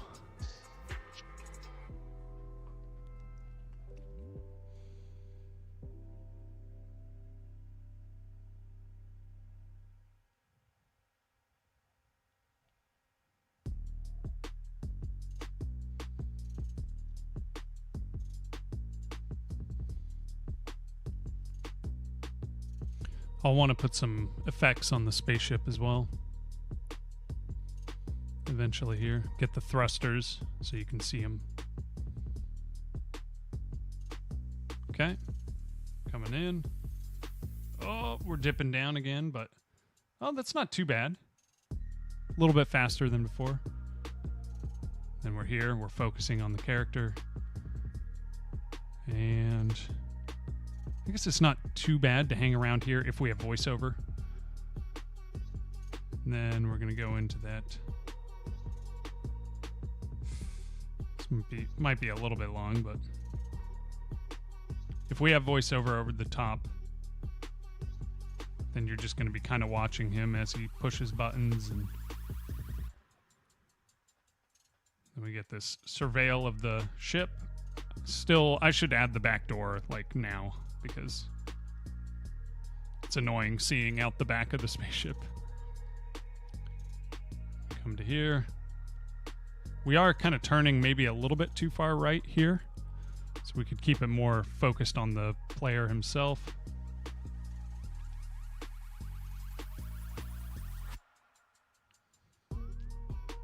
And then I'll add some sort of cushioning effect on the land, because right now the camera is just completely static where it is. But we want a little bit of movement, maybe even a little bit of shuddering, but we can worry about that in the polish phase. Okay. Not bad, not bad. Still need to add landing gear.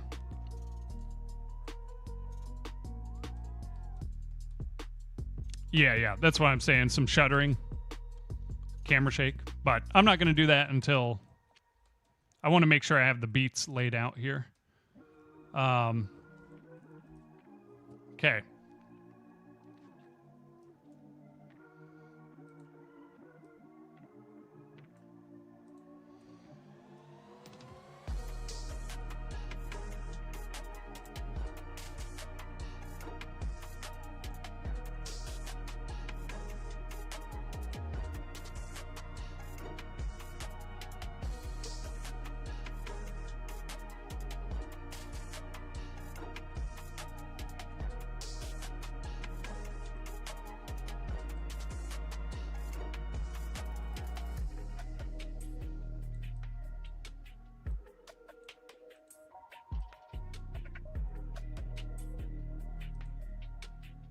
Okay, right here, it's suddenly pointed this way too much. So we'll just do this instead, keyframe this.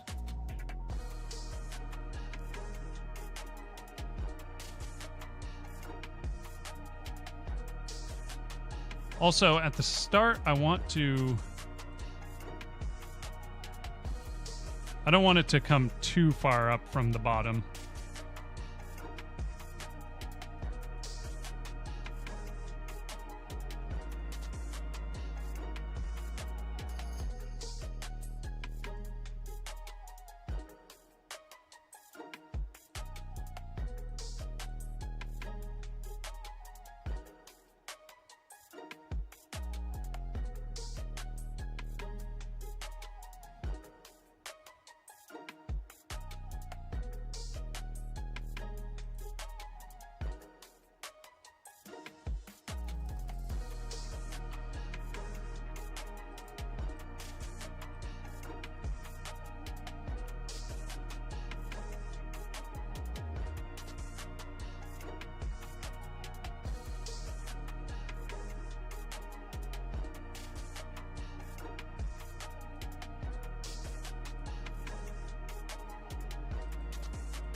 Okay, I think that's probably pretty good.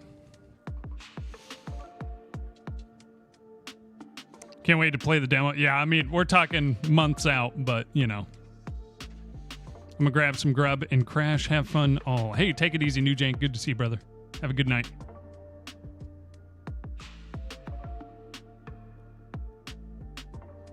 Okay, yeah, this maybe is a little better angle.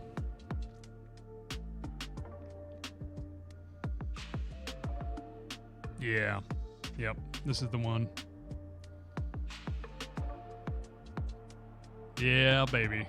Coming in a little bit low on the glass, but it's not bad. It's not bad.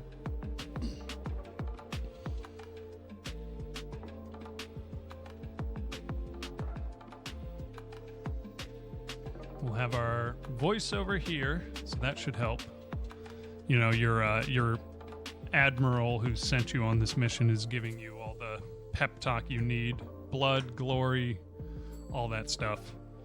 Real Warhammer 40k type stuff. Give you some motivation to go into the jungle and start killing things.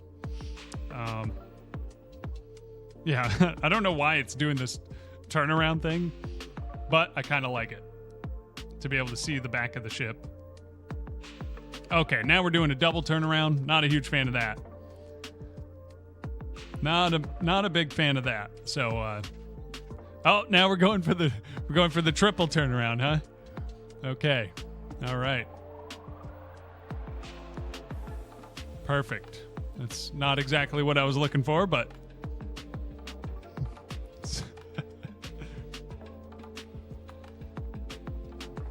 we're getting close, though. We're getting close. Bear, hey, looking so good. Thanks, man. I appreciate it.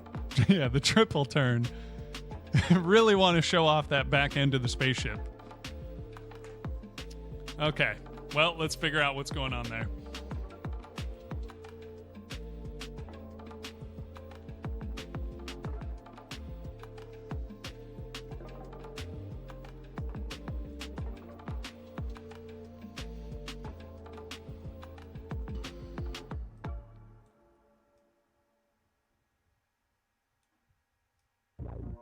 Why would it be doing these spins?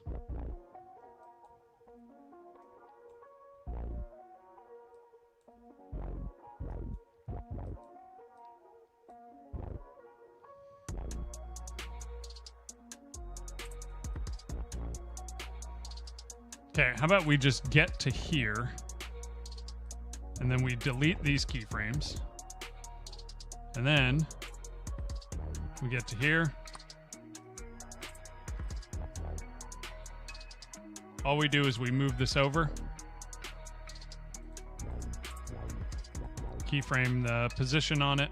Don't even need to do anything with rotation. Then we get to here. We maybe go up just slightly to give us a little bit of that.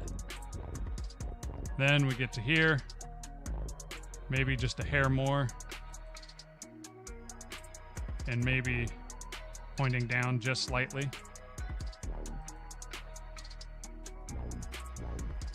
Then we get to here.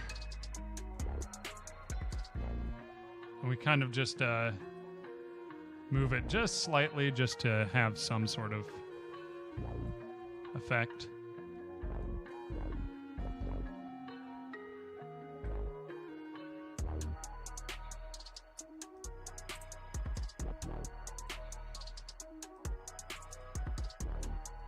Now watch, it'll start doing like backflips or something.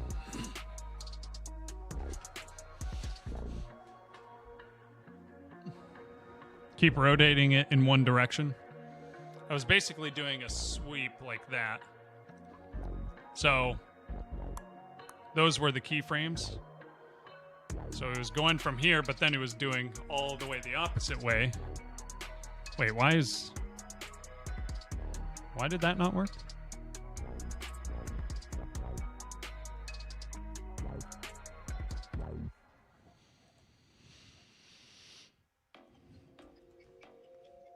What's going on here?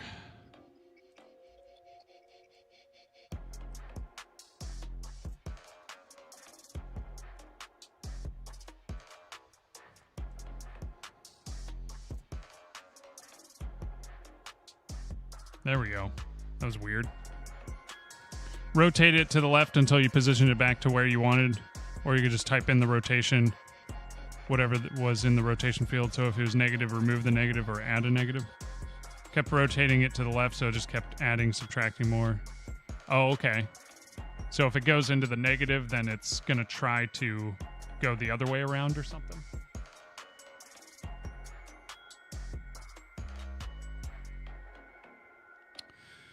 Ooh, okay. Yeah. The start is pretty strong now.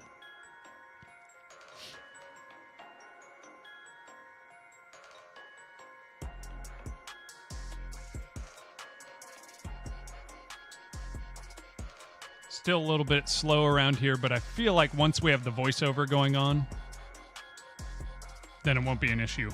Looking so smooth. Yeah, it is looking nice. I'm very happy with it.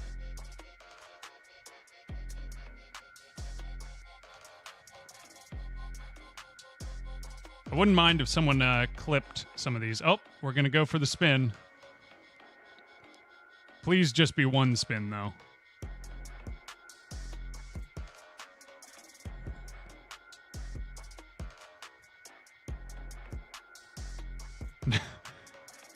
There is not a single keyframe that is looking to the right, but it is sure, it sure loves that wall.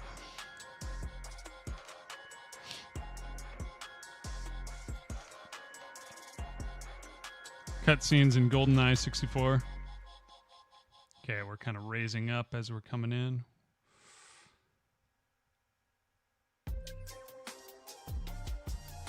And then kind of coming back down. Okay. All right, let's see what's happening here.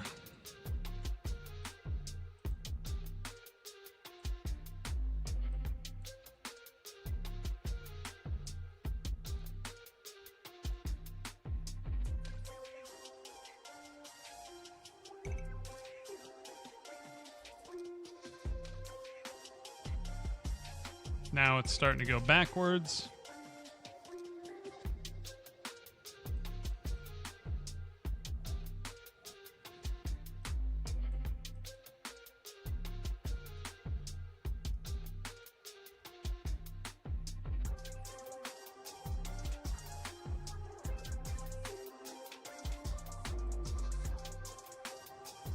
So how do I fix this?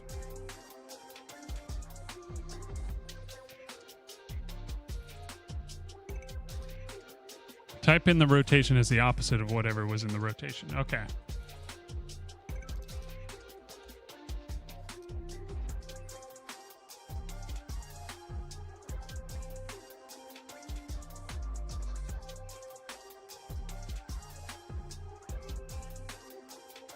Okay. Yeah. Nice.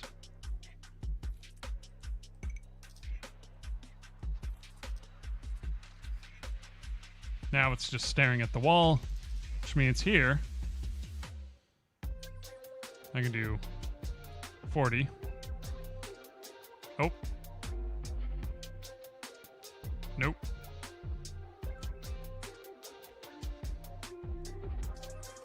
It's negative 39.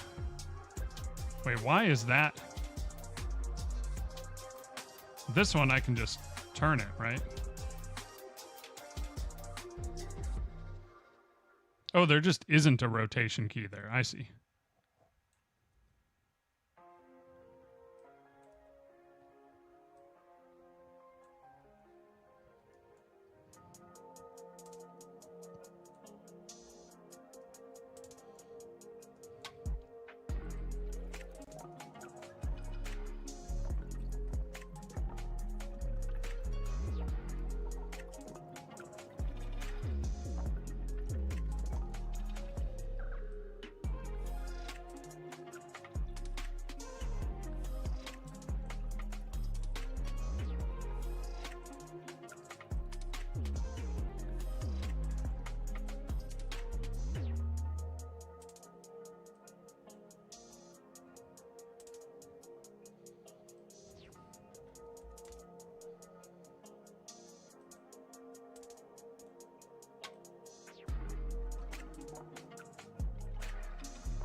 Maybe I could just kind of do a move to the side here, because it won't let me not do negatives there.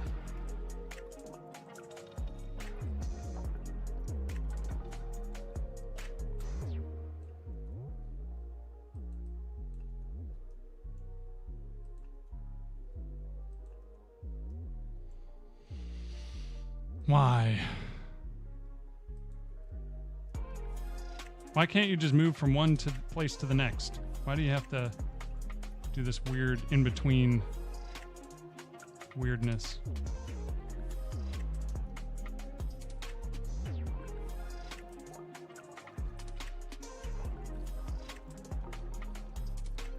No.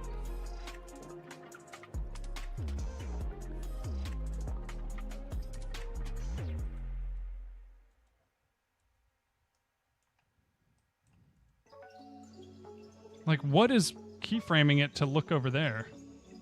I guess maybe this one?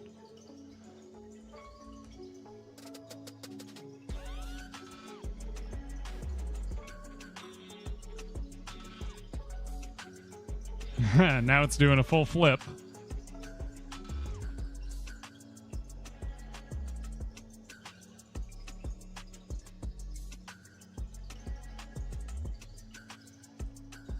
So this one's fine. So maybe I just go here.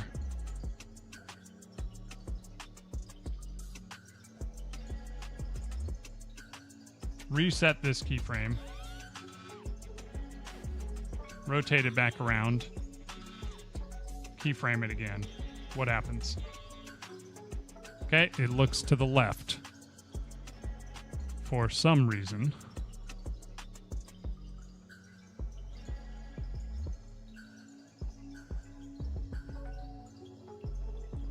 What? Why? Here it's doing a full loop-de-loop. And here, same. Okay.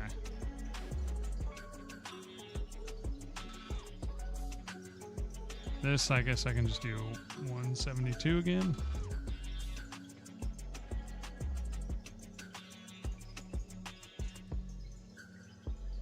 But then it's just going to keep looking left for some reason in between these keyframes.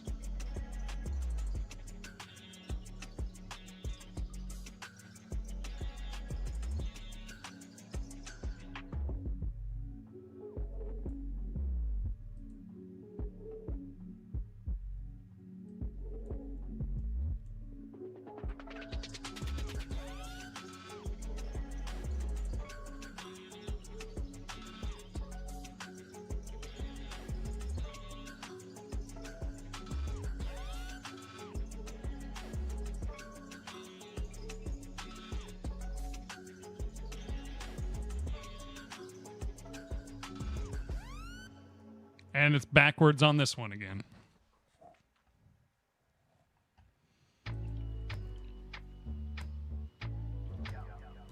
Okay, we know we're good up to here. So we might just have to redo all of our keyframes here.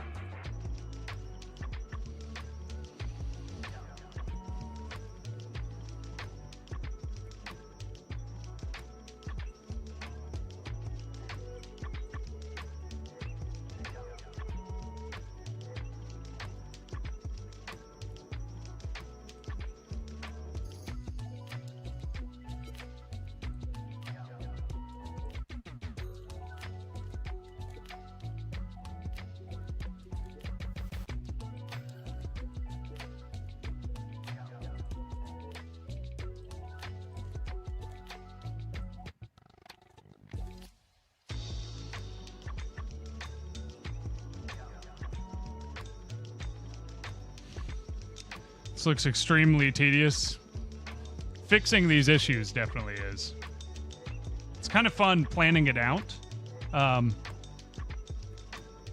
But when it just doesn't behave like it should, then yeah, it's not the most fun.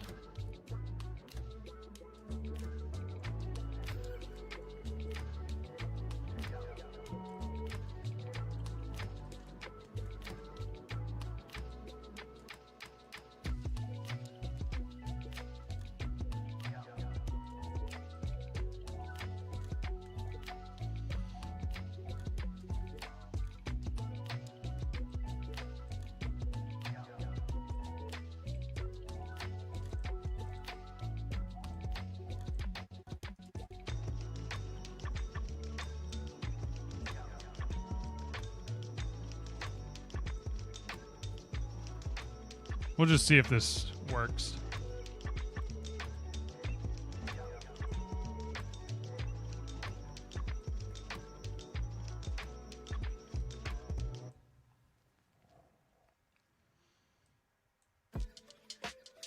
Nope, it doesn't. How in the world do people do these things? I guess I was using local coordinates, so maybe that is an issue.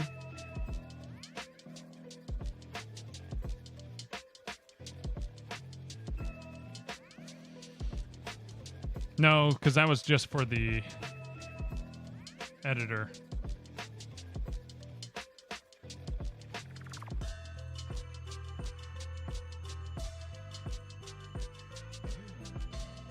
Why? Why does that not work? If you knew everything about how the system works, you'd be able to tell ahead of time that what you're trying is problematic. That's just game dev in general. So what is the issue then?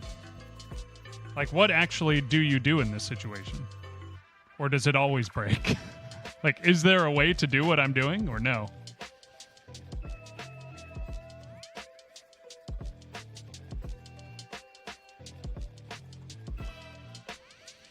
Like, I'm not sure why does it think that it's easier to do a flip to get around to this position when they are literally the exact same almost? It's just... I don't know. I just got here. Hey, Godot Game Dev, thank you for the follow. Can't see all the settings, but if you're getting a rotating camera effect, just try rotating the camera to the right instead of to the left until you do a full 80. Oh, okay. Okay. Let's try that. So we're here. Actually, let's check if this is... Okay, that's good. This is bad.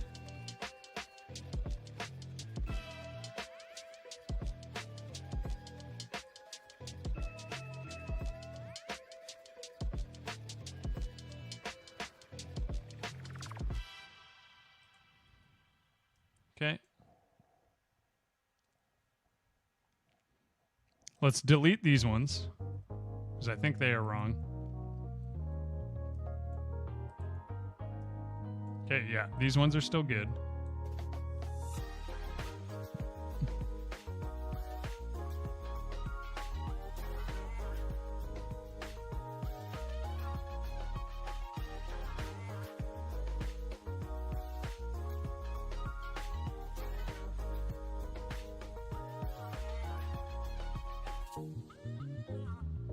Okay, this one is now good.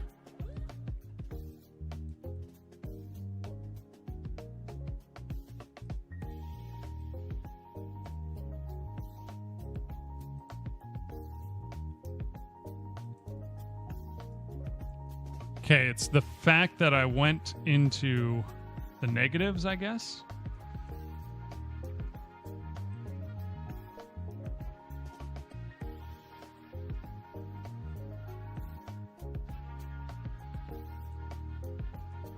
Yes.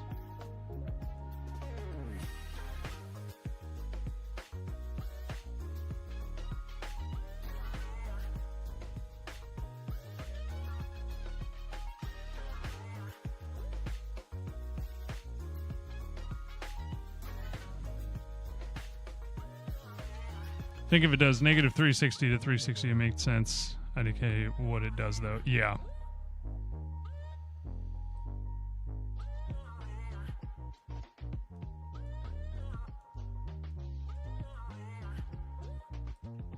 Or maybe I do a left-hand turn all the way around to get to this sort of angle.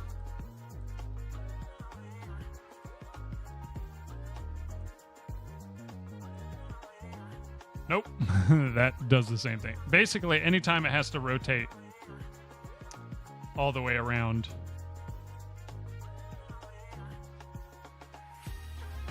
So I might just do some other stuff. No more rotating. Just make it move a little bit. Oh, we got an ad break.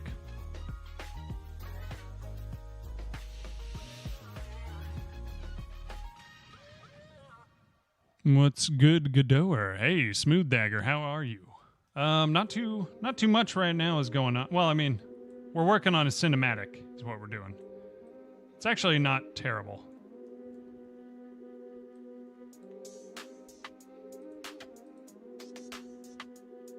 Let's see if it,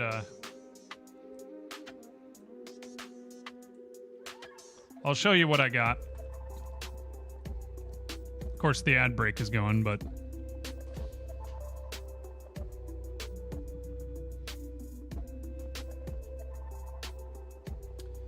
Are you kidding me? Why does it do that?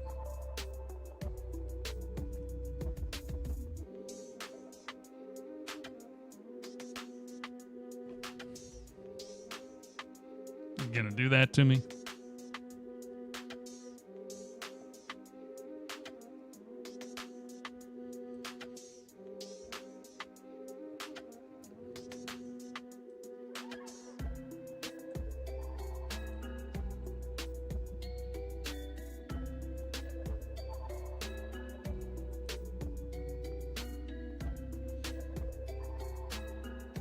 It's not even set to the current one, but for some reason...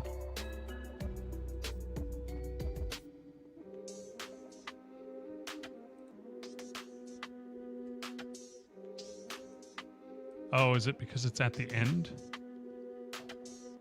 I don't know. There's something weird with it. It is because it's at the end. Interesting. Silent Creed, what is up? How are you? All right, here is the cinematic. Let's just hope that there's no loop-de-loops that the camera does.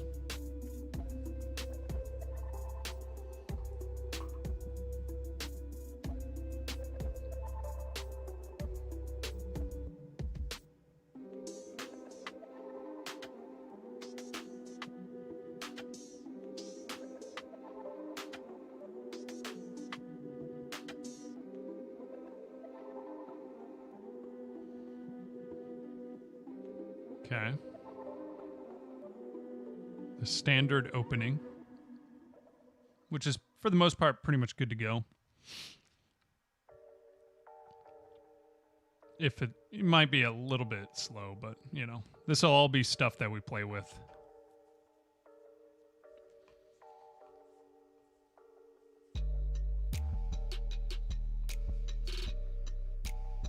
Okay, we're here. Let's see. Local space mode messing with your math, so possibly you can simply adjust the values manually. Okay. I do have local space mode on, I believe, still, but... honestly, this solution might not be bad. I should raise the camera up here a little bit. Because right now it's just... you're just seeing the chair, mostly.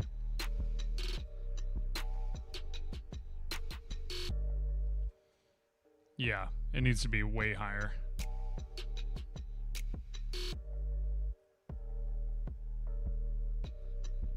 Yeah, I like how it pulls to the front, though. Hey, Smooth Dagger. Thank you for the raid, man. I appreciate it. Hey, That Gamer. How's it going, man? Yeah, let me try this again here. Thank you, brother. I appreciate the raid, man.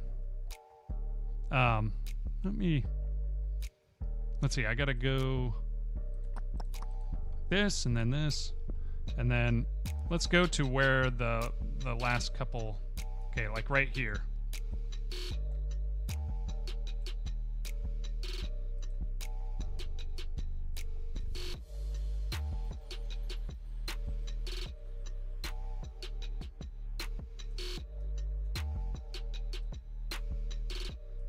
And right there.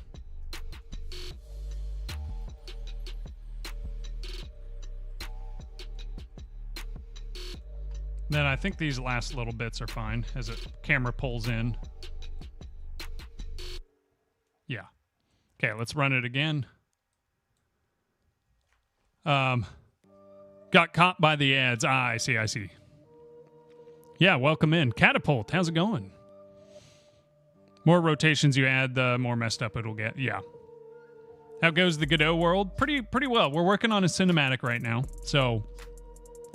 which is the first time I've ever done it. The hotbar is still active. I need to hide that during the cinematic. But basically what we're doing is the opening scene. And it's actually going to be a lot longer than this. It'll probably be like 3 minutes because I need time for all the voiceover. But this is the opening to the demo of the RPG I'm making. So I want to make a 15-minute demo. And this will be the opening to it. Kind of camera meets up with your ship. You do kind of a rotate around. I wanted to do like a full rotate, maybe even twice around with the camera. But I'm getting these weird things where it backwards spins and, you know, interpolation is kind of messed up. But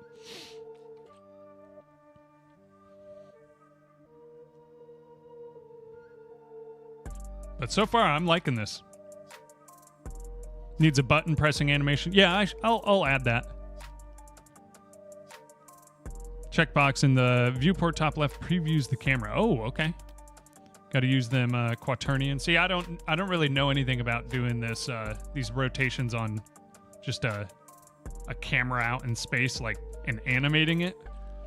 Because all of my I haven't done any animation in Godot really. It's all been just in Blender and then loaded in. But for this, obviously, it makes more sense to just keyframe it in Godot within the engine. This isn't bad though for one real attempt. First game, this is my second game technically. I made it like a 2D speedrunner sort of deal. But yeah, this is I didn't fully finish the speedrunner though, so little 2D game. But this is basically like, this is my first ambitious game. Although I'm only making a demo, so that kind of mitigates it. But basically, you're going to be landing on this jungle planet in a pocket dimension, and then you're going to pretty much be running around, learning its secrets, fighting other alien factions that want this place, want to control it, as well as fighting the natives and figuring out who put this pocket dimension here and all that. So I've been learning Blender. I've spent a good month or month and a half learning Blender to be able to kind of do this low poly look and do the animations and stuff. And then I started working on an inventory system that just took forever. It's still not fully done, but I can move some stuff around. I really need to work on these icons. But for a demo, I just need it to look good. I don't need it to function super well, except for the combat. And everything else just needs to be good visuals. Because if I ever go to make the actual game, I would need funding for it. So this demo is just look as good as possible and kind of convey what I want to make with it. So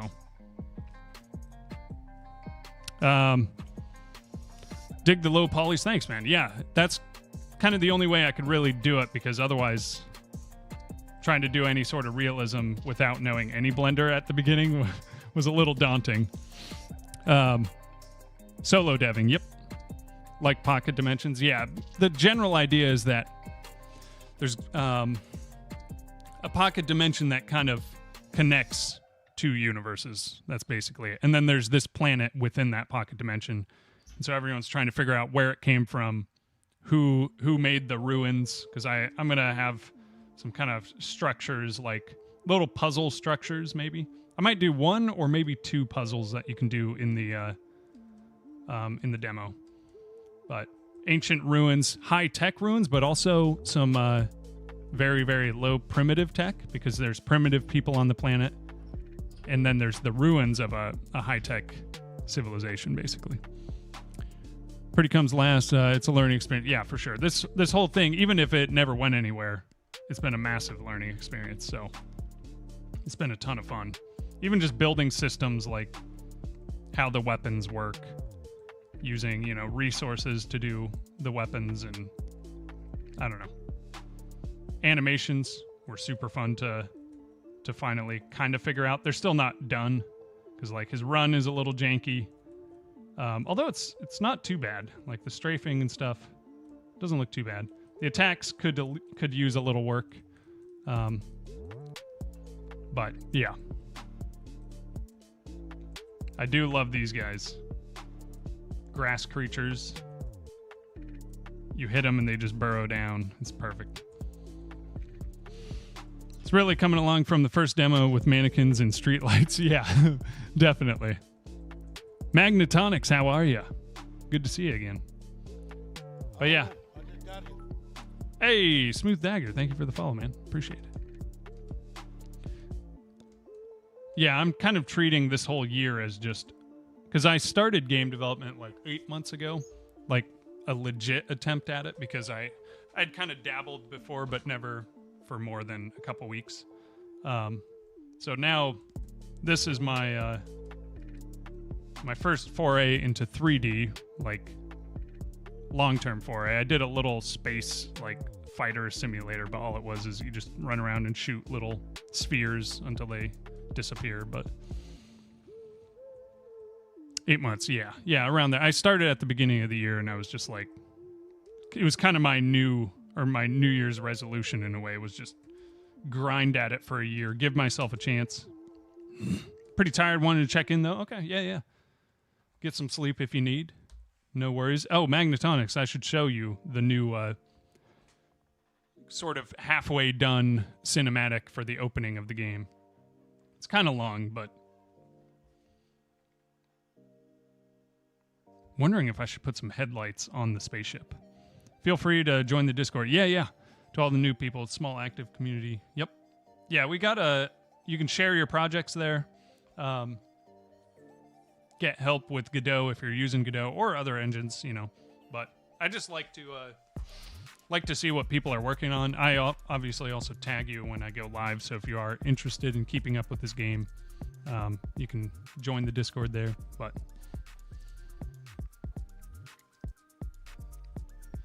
okay, now I really need to add a back door to the spaceship. Also, I probably actually can't be on too much longer here, of course, because I never can anymore. But yeah.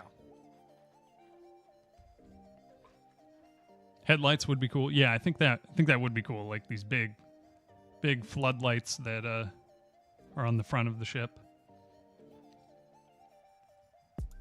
No, it's coming together. I just need to update my Terrain 3D plugin so I can get foliage working, because I want to make the world look like full of stuff, not just this one little area. That Gamer, thank you for the follow.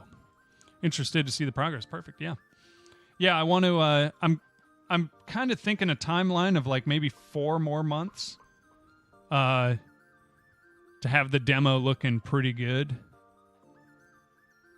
But who knows? I don't know how much work it's going to be. This is my like second attempt, so it's definitely hard to see it coming in at the start, but yeah, it's looking really solid. Yeah.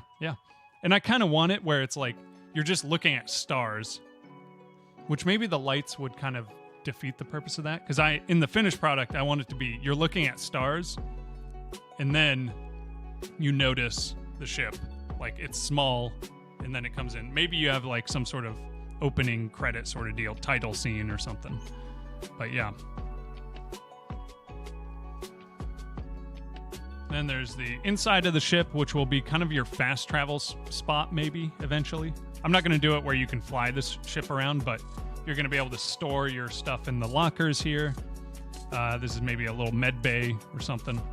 And then you can get into your seat and fast travel to another location you've already been or something. I don't know. Something like that. It'll be kind of your hub. Yeah.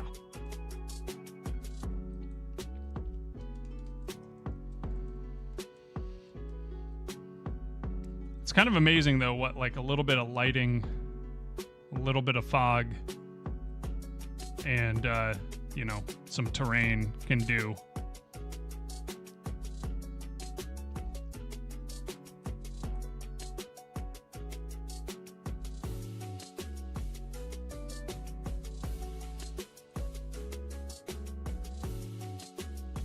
We still have the mannequins here for some reason.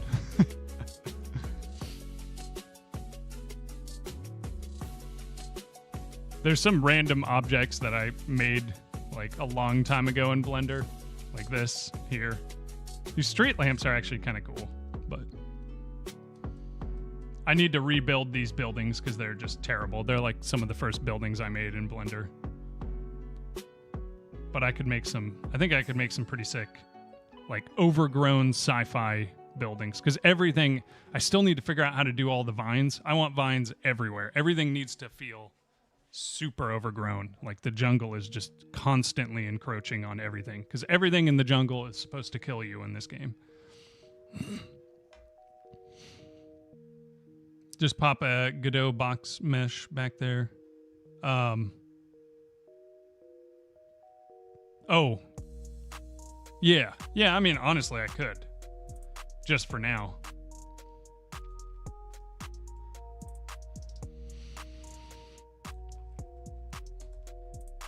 What is it? CSG box. I could literally, for now, just do this just so I can see what the... Because obviously I'm going to add... let's see here. I'm going to add a back door with an animation and stuff. Let's just do 7.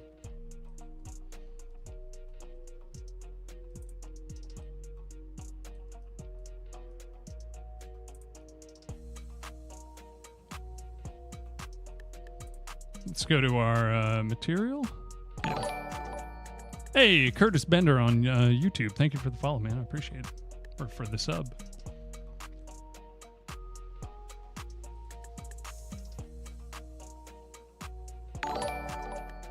Hey, that gamer. Thank you for the gifted sub. Appreciate you, man. Much appreciated.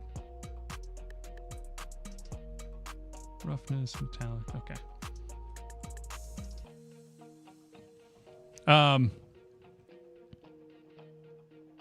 Godot is a pretty insane engine. Yeah. You've been streaming the whole 8 months of progress. Yeah, yeah. Of just every little bit of learning. Basically, not starting from scratch, because I have a background. Like, I've done programming before, but it was still like learning a lot about programming, because most of the programming I did was like web stuff. So yeah, it's all there. Especially on, there's also the YouTube. We'll see if it works.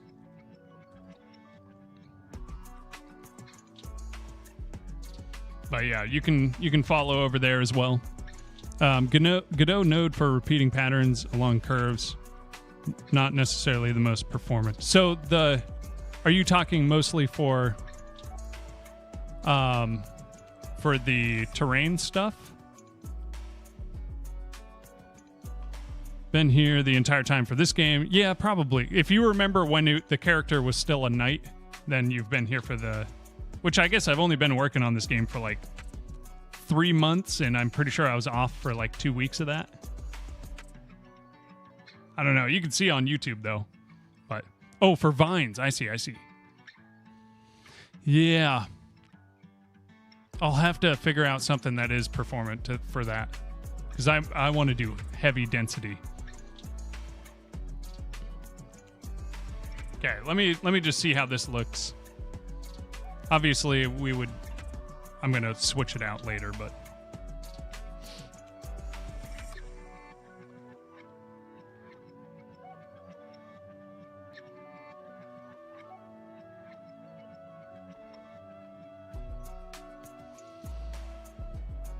Okay, we're coming in.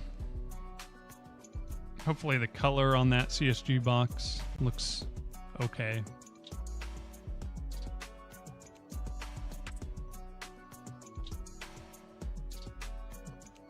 Okay.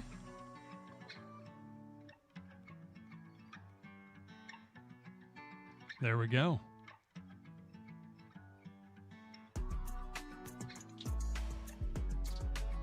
Yeah, I do need to do an animation.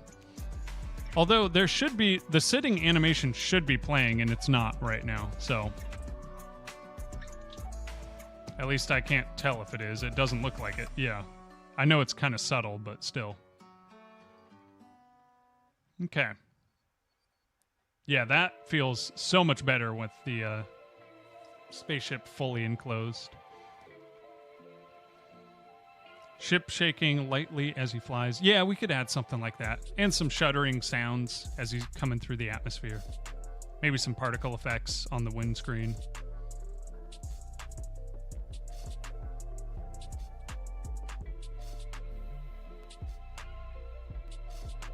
I'll be busy, but I hope you're all having a great stay. Stay awesome. Hey, take it easy, Shiloh. Good to see you. We've been working on this this cinematic, and it's starting to come together. Have a great day. Yes, yes.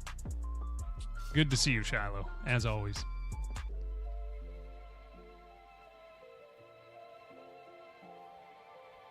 Okay. Of course, now you can't get back in, but we will fix that later when we actually make the real backdoor in Blender.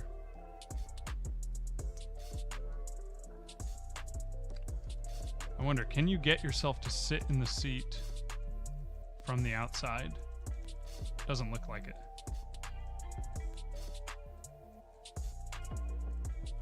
Okay. But yeah, that's not bad. Not bad. How are you both doing? Great. Getting back into the game here because I had that big break. But now we've been making good progress, I think, recently. What was I going to work on? Oh, I was going to check.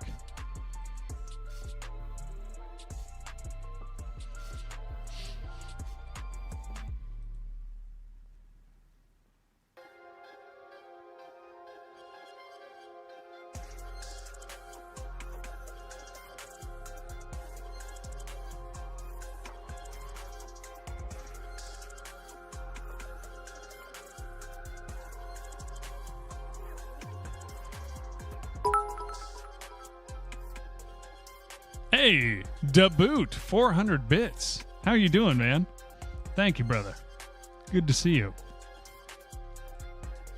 Daboot coming in with the bits again. I don't know if you've been watching for a little bit, but I just want to show everyone this cinematic just because I just like the camera move. Okay, this has autoplay on. And is there even a script here or no? If I go to 3D. Okay, he's not moving. There we go. Now he is. Okay, so maybe. And this is a looping one. Okay, let's see if it autoplays now.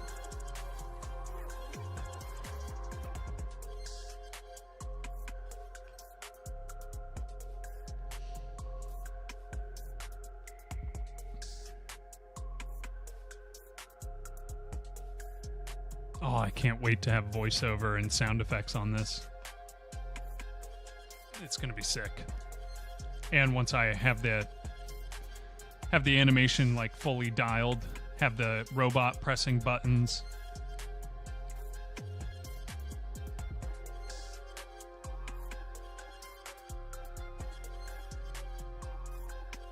Yeah, okay. Animation's working now. So I could just adjust the animation to where he's actually pushing buttons, because right now he just kind of stands there and his hands go back and forth. But honestly, not bad.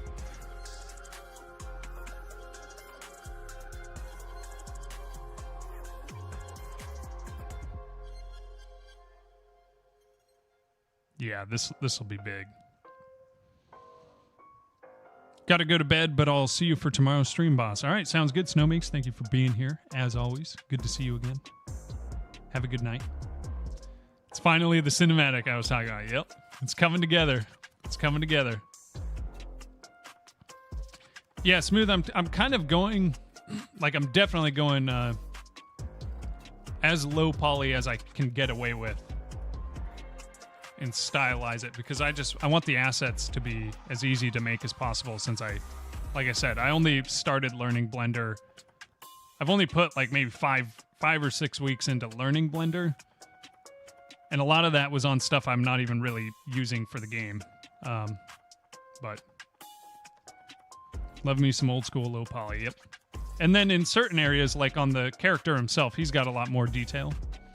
And then these trees are like no detail, and that's perfect. That's all I need. But yeah.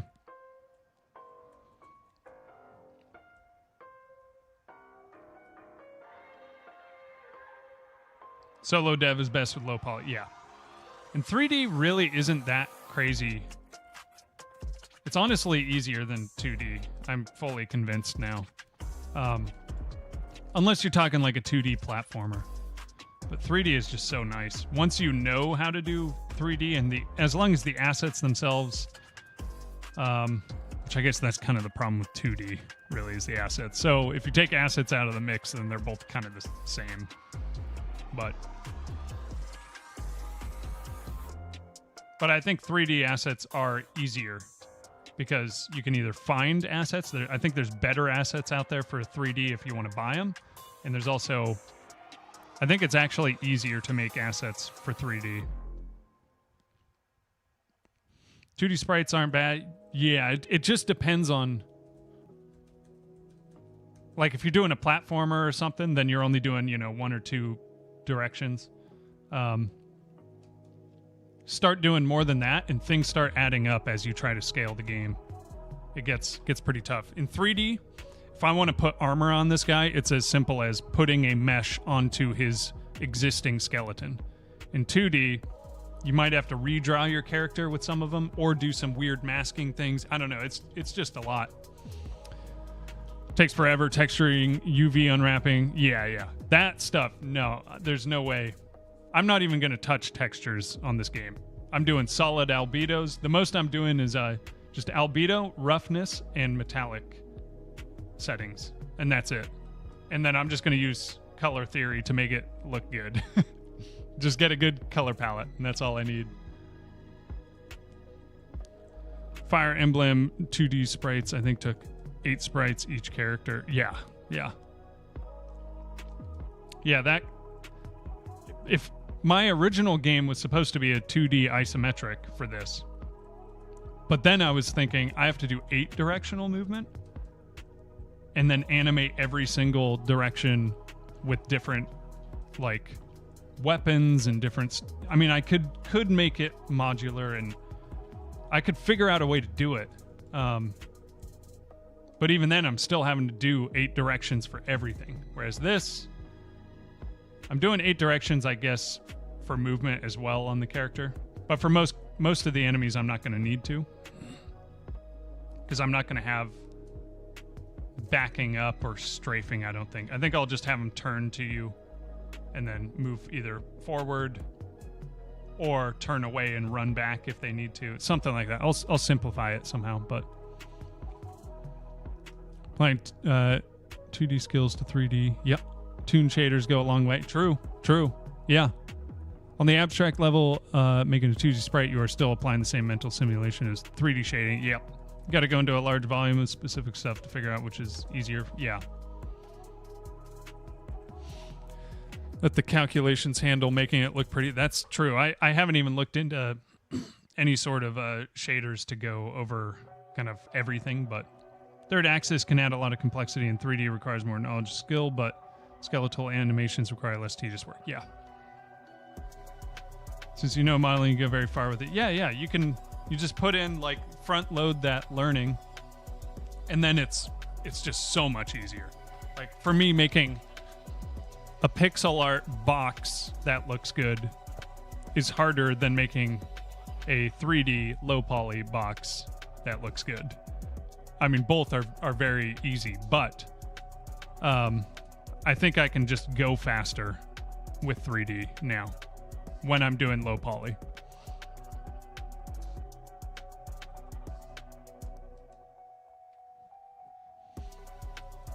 I should look into some shaders, Smooth Dagger. I don't know anything about shaders, to be honest. I've attempted some stuff myself and it just didn't work. And I've downloaded like one shader, like a glass shader for this thing. But I still need to mess with it a little bit. But yeah, just using albedos, toon shaders go a huge way. A few color bands handle lighting for you with lighting, and then you can just focus on the model itself, not even touching unwrapping. They're amazing, but shaders are amazing, but also magic. Yeah. 3D isn't as implied, so it makes sense that 2D would be harder if you're not 2D minded. Yep. Do you do inheritable characteristics for the enemies to simplify? Yeah. So, well, I will be doing that. Currently, there's only one enemy in the game, and it's just these grass creatures. So once I set up combat, there's a couple enemies I'm going to make for the demo. Actually, it might just be 2. Because I might just have a fight with 3 of one type and then a boss fight for the demo. And that's pretty much it. But yeah, I'm going to make sure that... Because there's things like status effects and all these types of things and weaknesses and strengths that I can just kind of export a big list. And then in the editor, when I create a new enemy, I can just type in what their strengths and weaknesses are. Like, there's a lot of stuff that will come across for every enemy. And so I do have just a unit class. Might change that later, but maybe not, because for this demo, it just doesn't matter if I'm trying to do good practices, but I'm not going to, like, sacrifice time to really focus on that for a demo. But at the same time, it's just kind of easier to have at least a basic unit class to handle taking damage and maybe some of the state sort of deals, state management maybe. Kind of depends, but yeah. Got a jet, dude. Good luck with the game. Deving looks awesome, dude. Thank you, Smooth Dagger, and I appreciate the raid once again. Good to see you. Thank you for stopping by too. It was good to talk. GD shaders aren't too bad. Yeah, I need to learn them. Getting your feet wet in game dev, you can quickly realize complicated 3D math is third grade level. So yeah. Yeah, the transforms and stuff aren't actually too crazy. I just always forget because I don't work with them enough. And if something's not directly on my mind constantly, then I forget it. So it's just kind of how my brain is right now.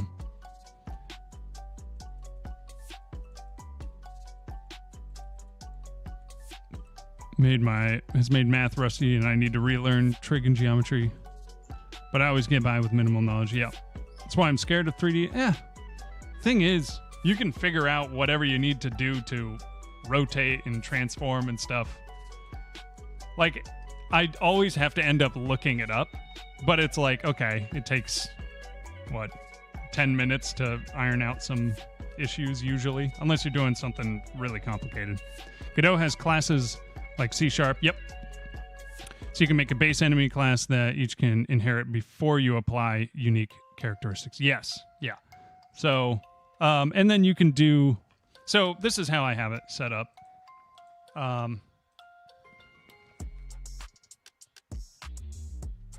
do I have here? So right now, Apollo, who's the main character, he extends unit.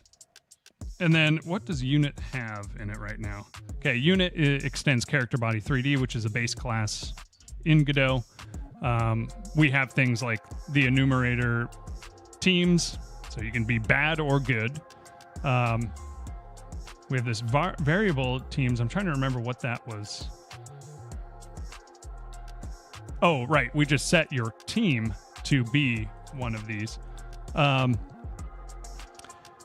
Yeah, things like health, hurt boxes, your hurt box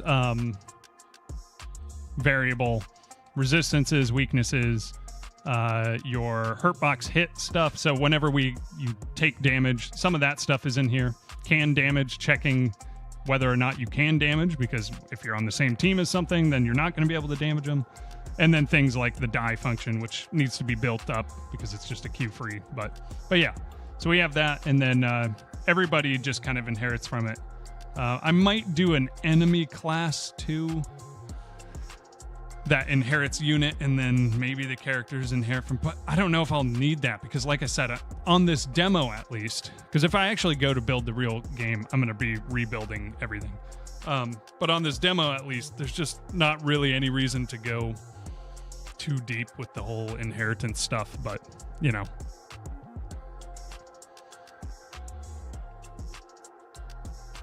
I've learned a lot watching all these devs working in 3D. Yeah. You can make Godot use C# instead of GD script. Yep, I have that, the .NET version, but I don't program in C#, so I don't really have a use for it. But yeah, you can use C#.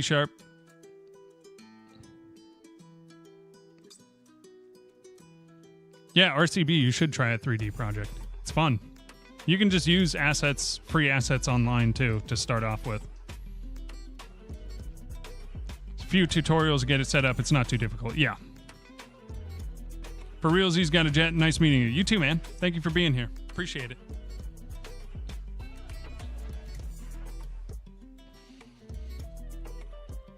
Maybe I should put some time into learning C#, but I'm kind of already going to be.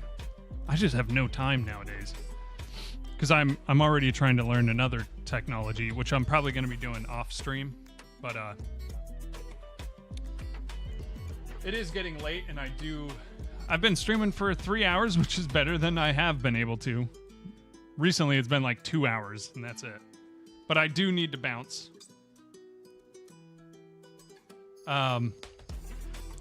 So I will look for someone to raid here. But this has been very productive. I'm very happy with how this has turned out. And thank you all for being here, of course, as usual. And Smooth Dagger, thank you for the raid. Appreciate you. AC Cold, thank you for the follow. Daboot, thank you for the bits. Appreciate you, man. I've been telling you for years to learn C and C#. One of these days I'll convince you. Hey, I started C++, but then I started working so much into Godot that I just didn't worry, or I just didn't continue with it. That Gamer, thank you for the stream. Thank you, man. AC Cold, right at the end. No worries. I hope to catch you next stream. Yeah, and if you want to see any of the progress that I've made up until now, oh, whoops. That's the Discord. I was trying to link the YouTube here. There's the YouTube channel there as well. So you can kind of catch the VODs after. I know they're on Twitch, but they don't last very long there. But yeah, thank you, Cold. I appreciate it. And if you join the Discord, you'll also get notifications when I do go live. And you can share your own projects there too if you want. It looks like we're good on that. So I'll start looking for someone to raid. And see, yeah. Next time I'm in town, I'll have to show you some easy C# to win you over. Okay, sounds good. Challenge accepted. I feel like, I've never touched C# at all. I've done some, like I said, some C++, but very, very basic. It was like setting up the environment and then doing extremely basic stuff that doesn't really change between languages, so I didn't really learn that much. I should go back to that course, though. It wasn't bad. Who to raid, though? Oh, Sninko's on. Yep, we're going to raid Sninko, because he's great. And he's working on a super cool project, too. Really interesting one. I think he's working on it right now. Be more conservative C# if it would save time. It was probably apples to apples. Oh, if it saved me time. Yeah. Yeah, I don't know. I love GD script too. GD script is great. But I'm not opposed to jumping into other things. Now that I feel like I have, I've gotten comfortable enough with GD script to know that I can transfer so much of it to other languages, other platforms, all that. But yeah. Once again, Daboot says it's probably no better than Godot, but the support from Microsoft has saved me tons of time. Yeah. But yeah, I will see you all later. Daboot, Meow, AC Cold, RCB, Smooth Dagger, Snowmink's already in bed, but Bear, That Gamer, appreciate you all, and all the others who were in the chat. I will see you again next time. I should be on again tomorrow, so, but yeah. Anyway, I will see you all. Shiloh, you too. Take care, all. Bye. Yep, you too. Rest well. We'll try. I have not been sleeping good. But yeah, AC Cold, have a good night, brother. You too. Take care. Thanks for the stream. Yep, no problem. I'll be back. Like I said, should be on tomorrow. But raid's about to start, so I will see you all later. Peace out. Have a good one. Bye. And for those